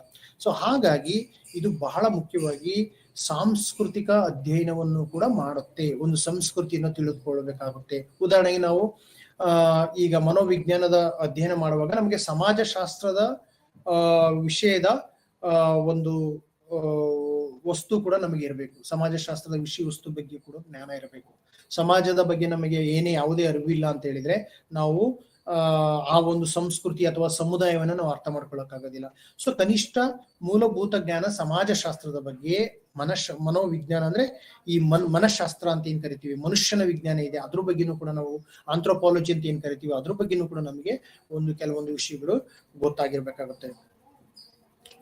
ಅದಾದ ನಂತರ ನಾವು ಉಪಸಂಹಾರವನ್ನು ಮಾಡೋ ಒಂದು ಹಂತಕ್ಕೆ ಬಂದಿದ್ದೀವಿ. ನಾನು ಅದನ್ನ ನಿಮಗೆ ಈಗ ಎಲ್ಲ ನಾನು ಏನೇನು ಹೇಳಿದೆ ಅನ್ನೋದನ್ನ ನಾನು ಒಂದು ವಿಷಯ ವಸ್ತುವಾಗಿ ಕೆಲವು ವಿಷಯಗಳನ್ನ ನಾನು ನಿಮಗೆ ಹೇಳ್ತೀನಿ. ಸೊ ಈಗ ಉಪಸಂಹಾರ, ಈಗ ನಾನು ಮೊದಲೇ ಹೇಳಿದಾಗೆ ಮನೋವಿಜ್ಞಾನದಲ್ಲಿ ಕೆಲವೊಂದು ವಿಷಯಗಳನ್ನ ನಾವು ಹೇಳ್ಬೇಕಾಗಿದೆ, ತಿಳ್ಕೊಳ್ಬೇಕಾಗಿದೆ. ಒಂದು, ಮನೋವಿಜ್ಞಾನವು ಕೇವಲ ಒಂದು ಭೌತ ವಿಜ್ಞಾನ ಅಲ್ಲ, ಇದು ಆಧುನಿಕವಾಗಿ ತುಂಬಾ ಬೇಡಿಕೆಯಲ್ಲಿ ಇರ್ತಕ್ಕಂಥ ಒಂದು ವಿಷಯ ವಸ್ತು. ಮನಃಶಾಸ್ತ್ರವು ಒಂದು ಗ್ರೀಕ್ ಒರಿಜಿನ್ ಪದದಿಂದ ಬಂದಿದೆ. ಸೈಕೋಲಜಿ ಅಂತಕ್ಕಂಥ ವರ್ಡ್ಗೆ ಮೀನಿಂಗ್ ಇದೆ, ಅದಕ್ಕೆ ಶಬ್ದಕ್ಕೆ ತನ್ನದೇ ಆದಂತ ಒಂದು ಅರ್ಥ ಇದೆ. Psyche plus logos. ಸೈಕೆ ಅಂದ್ರೆ ಆತ್ಮ ಮತ್ತು ಲೋಗೋಸ್ ಅಂದ್ರೆ ಒಂದು ಅಧ್ಯಯನ, ವಿಷಯ ಅಧ್ಯಯನ ಅಂತ. ಸೈಕೋಲಜಿ ಈ ಎರಡು ಪದಗಳನ್ನು ಸೇರಿಸಿದಾಗ ಸೈಕೋಲಜಿ ಆಗುತ್ತೆ. ಅಂದ್ರೆ ಮನಸ್ಸಿನ ಅಧ್ಯಯನ, ಮನಸ್ಸಿನ ಒಂದು ವಿಷಯವನ್ನ ಶಾಸ್ತ್ರೀಯವಾಗಿ ಅಧ್ಯಯನ ಮಾಡ್ತಕ್ಕಂಥ ವಿಷಯವನ್ನ ನಾವು ಮನೋವಿಜ್ಞಾನ ಅಥವಾ ಮನಃಶಾಸ್ತ್ರ ಅಂತ ಹೇಳಿ ಕರಿತೀವಿ. ಉಪಸಂಹಾರಕ್ಕೆ ಬಂದಂತ ವಿಷಯದಲ್ಲಿ ನಾವು ಇದೇ ವಿಚಾರವನ್ನ ಒಂದು ಅವಲೋಕನ ಮಾಡಿ ನೋಡಿದಾಗ ಕೆಲವು ವಿಷಯಗಳು ನಮ್ಮ ಮನಸ್ಸಿಗೆ ಒಳಿದು ಏನು, ಅದು ಹೇಗೆ ಶುದ್ಧ ವಿಜ್ಞಾನ ಆಗುತ್ತೆ. ಶುದ್ಧ ವಿಜ್ಞಾನ ಹೇಗೆ ಆಗುತ್ತೆ ಅಂದ್ರೆ, ನಾವು ಅದನ್ನ ಅಲ್ಲಿ ಉಪಯೋಗಿಸ್ತಕ್ಕಂಥ ವಿಷಯ ವಸ್ತು ಏನಿದೆ, ಅಲ್ಲಿ ಯಾವ ರೀತಿ ನಾವು ವಿಷಯವನ್ನು ಉಪಯೋಗಿಸ್ತೀವಿ ಅಂತ ಹೇಳಿದಾಗ ನಾವು ಕೆಲವೊಂದು ಕ್ರಮಗಳನ್ನ ಹೇಳಿದ್ವಿ. ವೀಕ್ಷಣ ಕ್ರಮವಾಗಿರ್ಬೋದು, ಪ್ರಾಯೋಗಿಕ ಕ್ರಮ ಆಗಿರ್ಬೋದು, ಪರಸ್ಪರ ಸಂಬಂಧ ವಿಧಾನವನ್ನು ಹೇಳ್ತಕ್ಕಂಥ ಕ್ರಮ ಆಗಿರ್ಬೋದು. ಈ ಎಲ್ಲಾ ಕ್ರಮಗಳನ್ನು ನಾವು ನಿಮಗೆ ವಿಷಯವನ್ನ ಡೀಟೇಲ್ ಆಗಿ ಹೇಳಿದ್ವಿ. ಅಲ್ಲಿ ನೋಡಿದಾಗ ಅಲ್ಲಿ ಎಲ್ಲಾ ರೀತಿಯ ಕ್ರಮಗಳನ್ನು ಅನುಸರಿಸಿದಾಗ್ಯೂ ಅದು ಅಷ್ಟಕ್ಕೆ ನಿಲ್ಲೋದಿಲ್ಲ. ಅದರ ವಿವರಣೆಯನ್ನು ನಾವು ಸಾಮಾಜಿಕ ಸಾಂಸ್ಕೃತಿಕ ಹಿನ್ನೆಲೆಯಲ್ಲಿ ಕೊಡ್ತೀವಿ. ಸಾಮಾಜಿಕ ಮತ್ತು ಸಾಂಸ್ಕೃತಿಕ ಹಿನ್ನೆಲೆಯಲ್ಲಿ ಕೊಡುವುದರಿಂದ ಅದಕ್ಕೆ ಹೆಚ್ಚು ಒಂದು ಅರ್ಥವನ್ನ ತಿಳ್ಕೊಳ್ಬಹುದಾಗಿದೆ. ಅದಕ್ಕೆ ನಾವು ಇವತ್ತು ಸಂಶೋಧನೆಯಲ್ಲಿ ನೋಡಿದಾಗ ಸಂಶೋಧನೆ ಮನೋವಿಜ್ಞಾನದ ಸಂಶೋಧನೆಯು ಮಾನವನ ವಿಕಾಸಕ್ಕೆ ಮತ್ತು ಮನುಷ್ಯನ ಸಮಸ್ಯೆಗಳನ್ನ ಬಗೆಹರಿಸ್ತಕ್ಕಂಥ ವಿಷಯ ವಸ್ತುವಾಗಿರುತ್ತೆ. ಯಾವುದೇ ಒಂದು ವಿಷಯವನ್ನ ನಾವು ಸಂಶೋಧನೆ ಮಾಡಿದಾಗ ಅದಕ್ಕೆ ಸಮಾಜಕ್ಕೆ ಮನುಷ್ಯನಿಗೆ ಸಂಬಂಧಪಟ್ಟಂತ ಉಪಯುಕ್ತತೆ ಯುಟಿಲಿಟಿ ಇರಬೇಕಾಗುತ್ತೆ. ಇಲ್ಲ ಅಂದ್ರೆ ಆ ಒಂದು ಸಂಶೋಧನೆಗೆ ಯಾವುದೇ ಅರ್ಥ ಇರೋದಿಲ್ಲ. ಸೊ ಹಾಗಾಗಿ ಒಂದು ಈ ಎರಡು ವಿಷಯವನ್ನು ನಾವು ಮನಸ್ಸಿನಲ್ಲಿ ಇಟ್ಕೊಳ್ಬೇಕು. ಮತ್ತೆ ಮನೋವಿಜ್ಞಾನದ ಕಾರ್ಯಕ್ಷೇತ್ರದ ಬಗ್ಗೆನೂ ನಾವು ಹೇಳಿದ್ವಿ ನಿಮಗೆ. ಬೇರೆ ಬೇರೆ ರೀತಿ ತುಂಬಾ ವಿಸ್ತಾರವಾಗಿರ್ತಕ್ಕಂಥ ಕಾರ್ಯಕ್ಷೇತ್ರ ಇದೆ. ಕೇವಲ ಮಾನಸಿಕ ಸಮಸ್ಯೆನೇ ಅಲ್ಲದೆ ಬೇರೆ ಬೇರೆ ಕ್ಷೇತ್ರಗಳಿಗೂ ಇವತ್ತು ಮನೋವಿಜ್ಞಾನ ವಿಸ್ತರಿಸಿದೆ. ಉದಾಹರಣೆಗೆ ನಾನು ಹೇಳ್ಬೇಕಂದ್ರೆ ವಿಧಿ ವಿಜ್ಞಾನ ಆಗಿರ್ಬೋದು, ಸ್ಪೋರ್ಟ್ಸ್ ಸೈಕಾಲಜಿ ಆಗಿರ್ಬೋದು, ಮತ್ತೆ ಈ ಬೇರೆ ರೀತಿಯ ನಿಮಗೆ ಕ್ರೀಡಾ ಕ್ಷೇತ್ರ ಆಗಿರ್ಬೋದು, ಬೇರೆ ರಾಜಕೀಯ ವಿಜ್ಞಾನ ಆಗಿರ್ಬೋದು, ಅರ್ಥಶಾಸ್ತ್ರ ಆಗಿರ್ಬೋದು, ಈ ಎಲ್ಲದರಲ್ಲೂ ಕೂಡ ಮನೋವಿಜ್ಞಾನಿಗಳ ಸಲಹೆ ಅಥವಾ ಸೈಕಾಲಜಿಕಲ್ ಅಡ್ವೈಸ್ ಅಂತ ಏನ್ ಕರಿತೀವಿ ಅದು ಬಹಳ ಮುಖ್ಯವಾಗಿ ಪಾತ್ರವನ್ನು ವಹಿಸ್ತಾ ಇದೆ. ಇವತ್ತು ಮಾಧ್ಯಮಗಳಲ್ಲೂ ಕೂಡ ಮನೋವಿಜ್ಞಾನಿಗಳ ಸಲಹೆಗಳನ್ನು ತೆಗೆದುಕೊಳ್ಬೇಕಾಗುತ್ತೆ. ಬಹಳ ಮುಖ್ಯವಾದಂತ ವಿಷಯವಾಗಿರುತ್ತೆ. ಸೊ ಹಾಗಾಗಿ ಇದರ ಮಹತ್ವವನ್ನ ನಾವು ಇಂದಿನ ಆಧುನಿಕ ಸಮಾಜದಲ್ಲಿ ಪ್ರತಿಯೊಬ್ಬರು ತಿಳಿದುಕೊಂಡು ಇದರ ಉಪಯುಕ್ತತೆಯನ್ನು ಪಡೆಯಬಹುದಾಗಿದೆ. ಸೊ ಹಾಗೆ ನಮಗೆ ಈ ರೀತಿಯ ವಿಷಯಗಳನ್ನು ನಾವು ನಮ್ಮ ದಿನನಿತ್ಯದ ಜೀವನದಲ್ಲಿ ಉಪಯೋಗಿಸ್ಕೊಳ್ಬೇಕಾಗತ್ತೆ. ಈ ರೀತಿಯ ಮನೋವಿಜ್ಞಾನವನ್ನ ನಾವು ಎಲ್ಲೆಲ್ಲಿ ಕಾಣಬಹುದಾಗಿದೆ, ಯಾವ ರೀತಿ ನಾವು ಸೆಟ್ಟಿಂಗ್ಸ್ ಅಂತ ಏನ್ ಕರಿತೀವಿ, ಯಾವ ಒಂದು ಎಕ್ಸಾಂಪಲ್ಸ್ ನಾವು ತಗೊಳ್ಬೇಕಾಗಿದೆ. ನಮ್ಮ ಜೀವನವೇ ಒಂದು ಉದಾಹರಣೆ ಆಗಿರುತ್ತೆ. ನಮ್ಮ ವರ್ತನೆಗಳು, ನಮ್ಮ ಬಗ್ಗೆ ತಿಳ್ಕೊಳ್ಳೋದ್ರ ಜೊತೆಗೆ ನಾವು ಇನ್ನೊಬ್ರ ಜೊತೆ ಹೇಗೆ ಮಾತಾಡ್ತೀವಿ, ಯಾವ ರೀತಿ ನಮ್ಮ ವರ್ತನೆ ಇರುತ್ತೆ, ಫಸ್ಟ್ ನಮ್ಮ ವರ್ತನೆಯನ್ನು ನಾವು ತಿಳ್ಕೊಳ್ಬೇಕಾಗುತ್ತೆ. ಸೆಲ್ಫ್ ಅಂಡರ್ಸ್ಟ್ಯಾಂಡಿಂಗ್ಸ್ ಅಂತ ಕರಿತೀವಿ. ಅದ್ರ ಜೊತೆಗೆ ನಮ್ಮ ಸುತ್ತಮುತ್ತಲಿನ ನಮ್ಮ ಕುಟುಂಬದವರ ಸದಸ್ಯರ ಒಂದು ವರ್ತನೆ ಆಗಿರ್ಬೋದು, ಅಥವಾ ನಮ್ಮ ಸುತ್ತಮುತ್ತಲ ಶಾಲೆಯ ಒಂದು ವಾತಾವರಣವಾಗಿರ್ಬೋದು, ಅಲ್ಲಿ ಯಾವ್ದಾದ್ರು ಒಂದು ಸಮಸ್ಯೆ ನಿಮಗೆ ಕಂಡು ಬರ್ಬೋದು. ಅಥವಾ ಉದಾಹರಣೆಗೆ ನಾವು ಯಾವ್ದೋ ಒಬ್ಬ ವಿದ್ಯಾರ್ಥಿ ಅವನು ಹೆಚ್ಚು ಅಂಕ ಗಳಿಸ್ತಾ ಇಲ್ಲ, ಅವನು ನಿಮ್ಮ ತರನೇ ಎಲ್ಲದಕ್ಕೂ ಕೂಡ ನಿಮ್ಮ ಜೊತೆಗೆ ಇದ್ದಾನೆ, ನಿಮ್ಮ ರೀತಿಯೇ ಇದ್ದಾನೆ, ಆದ್ರೆ ಅವನ ಅಂಕಗಳು ಅಥವಾ ಬೇರೆ ವಿದ್ಯಾರ್ಥಿಗಳೊಂದಿಗೆ ಅವನು ಅಷ್ಟು ಹೊಂದಿಕೆ ಮಾಡ್ಕೊಂಡು ಓದ್ತಾ ಇಲ್ಲ ಅಂದ್ರೆ ಅದಕ್ಕೆ ಅರ್ಥ ಏನು ಅಂತಕ್ಕಂಥದ್ದನ್ನು ತಿಳಿಬೇಕಾಗುತ್ತೆ. ಈ ರೀತಿ ಒಂದು ಸಣ್ಣ ಸಣ್ಣ ಸಮಸ್ಯೆಗಳು ನಮ್ಮ ದಿನನಿತ್ಯದ ಜೀವನದಲ್ಲಿ ಬರ್ತವೆ. ಸೊ ಹಾಗಾಗಿ ಆ ರೀತಿಯ ಒಂದು ವಿಷಯಗಳನ್ನ ನಾವೇ ಕೂಡ ಅರ್ಥ ಮಾಡ್ಕೊಂಡಾಗ ನಮ್ಮ ದಿನನಿತ್ಯದ ಜೀವನದಲ್ಲಿ ಏನೇನು ಅದರ ಉಪಯೋಗ ಇದೆ ಅಂತಕ್ಕಂಥದ್ದನ್ನ ನಾವು ನೋಡ್ಕೊಂಡಾಗ ಮಾನವನ ವರ್ತನೆ ಬಹಳ ಒಂದು ಆಸಕ್ತಿದಾಯಕವಾದಂತಹ ವಿಷಯವಾಗಿರುತ್ತೆ. ಮತ್ತೆ ಮಾನವ ವರ್ತನೆ ವ್ಯವಹಾರವನ್ನ ವಿಜ್ಞಾನವು ಅಧ್ಯಯನ ಮಾಡುವುದರಿಂದ ಬಹಳ ಮುಖ್ಯವಾದಂತ ಒಂದು ಉಪಯೋಗ ಇದು ಎಲ್ಲಾ ಕ್ಷೇತ್ರಗಳಲ್ಲಿ ಇದೆ ಅಂತ ನಾವು ಅರ್ಥ ಮಾಡ್ಕೊಳ್ಬಹುದಾಗಿದೆ. ಉದಾಹರಣೆಗೆ ನಾನು ಮಿಲಿಟರಿ ಬಗ್ಗೆ ಹೇಳಿದೆ, ಅದು ಕೂಡ ಬಹಳ ಮುಖ್ಯವಾದಂತ ಇಂದಿನ ಬೆಳೆದಿರ್ತಕ್ಕಂತ ಒಂದು ಕ್ಷೇತ್ರವಾಗಿದೆ. ಹೇಗೆ ಸೈನಿಕರು ಯುದ್ಧ ಭೂಮಿಯಲ್ಲಿ ಯುದ್ಧವನ್ನ ಮಾಡಬೇಕಾಗುತ್ತೆ, ಯಾವ ರೀತಿ ತಯಾರಿ ಅವರಿಗೆ ಒಂದು ಮಾನಸಿಕ ಸ್ಥಿತಿ ಇರಬೇಕು, ಯುದ್ಧ ಭೂಮಿಯಲ್ಲಿ ಯುದ್ಧ ಮಾಡೋದಕ್ಕೂ ಮತ್ತು ಮನೆಯಲ್ಲಿ ಇರೋದಕ್ಕೂ ವ್ಯತ್ಯಾಸ ಇರುತ್ತೆ. ಆ ಒಂದು ಇದಕ್ಕೆ ಆ ಫೀಲ್ಡ್ಸ್ ಅಲ್ಲಿ ನಾವು ಯಾವ ರೀತಿ ಒಂದು ಬೆಳವಣಿಗೆನ ತಗೊಳ್ಬೇಕಾಗುತ್ತೆ, ಯಾಕೆಂದ್ರೆ ಅಲ್ಲಿ ಬೇರೆ ರೀತಿಯ ತಯಾರಿ ಬೇಕಾಗುತ್ತೆ. ಅಲ್ಲಿನ ಒಂದು ಮಾನಸಿಕ ಸ್ಥಿತಿಯನ್ನ ನಾವು ಯಾವ ರೀತಿ ಮೊದಲೇ ಕಲ್ಪಿಸಿಕೊಂಡು ನಾವು ಮಾಡಬಹುದು. ಈಗ ನಮಗೆ NDRF ಅಂತ ಹೇಳಿ ಯೂಸ್ ಮಾಡ್ತೀವಿ, ನ್ಯಾಷನಲ್ ಡಿಸಾಸ್ಟರ್ಸ್ ಮ್ಯಾನೇಜ್ಮೆಂಟ್. ಅಲ್ಲೂ ಕೂಡ ಮನೋವಿಜ್ಞಾನಿಗಳ ಸಲಹೆ ಬಹಳ ಮುಖ್ಯವಾಗಿರುತ್ತೆ. ಯಾಕೆಂದ್ರೆ ಕೆಲವೊಂದು PTSD ಅಂತ ಹೇಳಿ PTSD ಅಂತ ಪೋಸ್ಟ್ ಟ್ರಾಮ್ಯಾಟಿಕ್ ಸ್ಟ್ರೆಸ್ ಡಿಸಾರ್ಡರ್ ಆಗಿರ್ಬೋದು, ಅಥವಾ ಏನೇ ಒಂದು ಘಟನೆ ನಡೆದಾಗ ಅಲ್ಲಿ ಯಾವ ರೀತಿ ನಾವು ಸೈಕಾಲಜಿಕಲ್ ಕೌನ್ಸಿಲಿಂಗ್ ಅನ್ನ ಕೊಡ್ಬೇಕಾಗತ್ತೆ, ಅದಕ್ಕೆ ಸಮಯಕ್ಕೆ ಸರಿಯಾಗಿ ಅದನ್ನ ಕೊಡ್ಬೇಕಾಗತ್ತೆ, ಅಥವಾ ಪರಿಣತರ ಸಲಹೆಗಳನ್ನು ತೆಗೆದುಕೊಳ್ಬೇಕಾಗತ್ತೆ ಅಂತಕ್ಕಂಥದ್ದು ಬಹಳ ಮುಖ್ಯವಾಗಿ ಪಾತ್ರವನ್ನು ವಹಿಸುತ್ತೆ. ಸೊ ಆ ರೀತಿಯ ಒಂದು ವಾಗಿರೋದನ್ನ ಕಾಣ್ತೀವಿ. ಅದ್ರ ಜೊತೆಗೆ ನಾನು ಹೇಳಿದಾಗೆ ನಿಮ್ಮ ಕಾರ್ಯಕ್ಷೇತ್ರ ಈಗ ನಾವು ಸ್ಪೋರ್ಟ್ಸ್ ಆಗಿರ್ಬೋದು, ಸ್ಪೋರ್ಟ್ಸ್ಗೂ ಸಂಬಂಧಪಟ್ಟಾಗ ಕೂಡ ಹೆಚ್ಚು ಉಪಯುಕ್ತತೆಯನ್ನು ನಾವು ಕೂಡ ಕಾಣ್ತೀವಿ. ಸೊ ಈ ಒಂದು ಉಪಸಂಹಾರವನ್ನು ಹೇಳೋದಾದ್ರೆ ಮನೋವಿಜ್ಞಾನವು ಶುದ್ಧ ವಿಜ್ಞಾನವೂ ಹೌದು, ಸಾಮಾಜಿಕ ವಿಜ್ಞಾನವೂ ಹೌದು, ಮನೋವಿಜ್ಞಾನವು ಹಲವು ವಿಧಾನಗಳ ಮೂಲಕ ಮಾನವನ ವರ್ತನೆಯನ್ನು ತಿಳಿಯಲು ಪ್ರಯತ್ನಿಸುತ್ತದೆ. ಮನೋವಿಜ್ಞಾನದ ಉಪಯುಕ್ತತೆಯು ಅನೇಕ ಕ್ಷೇತ್ರಗಳಲ್ಲಿ ನಾವು ಉಪಯೋಗಿಸಿ ಮೇಲೆ ಹೇಳಿದಂತೆ ಅನೇಕ ಕ್ಷೇತ್ರಗಳಲ್ಲಿ ಕಾಣಬಹುದಾಗಿದೆ. ಇದರ ಒಂದು ಉಪಯುಕ್ತತೆ ಬಹಳ ಮುಖ್ಯವಾಗಿದೆ. ಇದರ ದಿನನಿತ್ಯದಲ್ಲಿ ನಾವು ಇದನ್ನ ಉಪಯೋಗಿಸ್ಕೊಂಡ್ರೆ ನಮ್ಮ ಜೀವನದಲ್ಲಿ ತುಂಬಾ ಒಳ್ಳೇದಾಗತ್ತೆ. ಮತ್ತೆ ಇದು ತುಂಬಾ ಪ್ರಾಮುಖ್ಯತೆಯನ್ನ ಇಂದಿನ ದಿನಗಳಲ್ಲಿ ಪಡಿತಾ ಇದೆ. ಅದು ಕೂಡ ಬಹಳ ಮುಖ್ಯವಾದಂತ ಒಂದು ಪಾತ್ರವನ್ನು ವಹಿಸುತ್ತೆ ಅಂತ ಹೇಳಿ ನನ್ನ ಒಂದು ಈ ಮೇಲೆ ತಿಳಿಸಿದ ಹಾಗೆ ಮನೋವಿಜ್ಞಾನ ಶುದ್ಧ ವಿಜ್ಞಾನವೂ ಕೂಡ ಹೌದು, ಮತ್ತೆ ಸಾಮಾಜಿಕ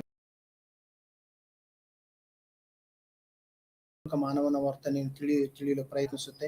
ಮತ್ತೆ ಮನೋವಿಜ್ಞಾನದ ಉಪಯುಕ್ತತೆಯು ಅನೇಕ ಕ್ಷೇತ್ರಗಳಲ್ಲಿ ನಾವು ಇಂದು ಕಾಣಬಹುದಾಗಿದೆ ಅಂತ ಹೇಳಿ ನಮಸ್ತೆ.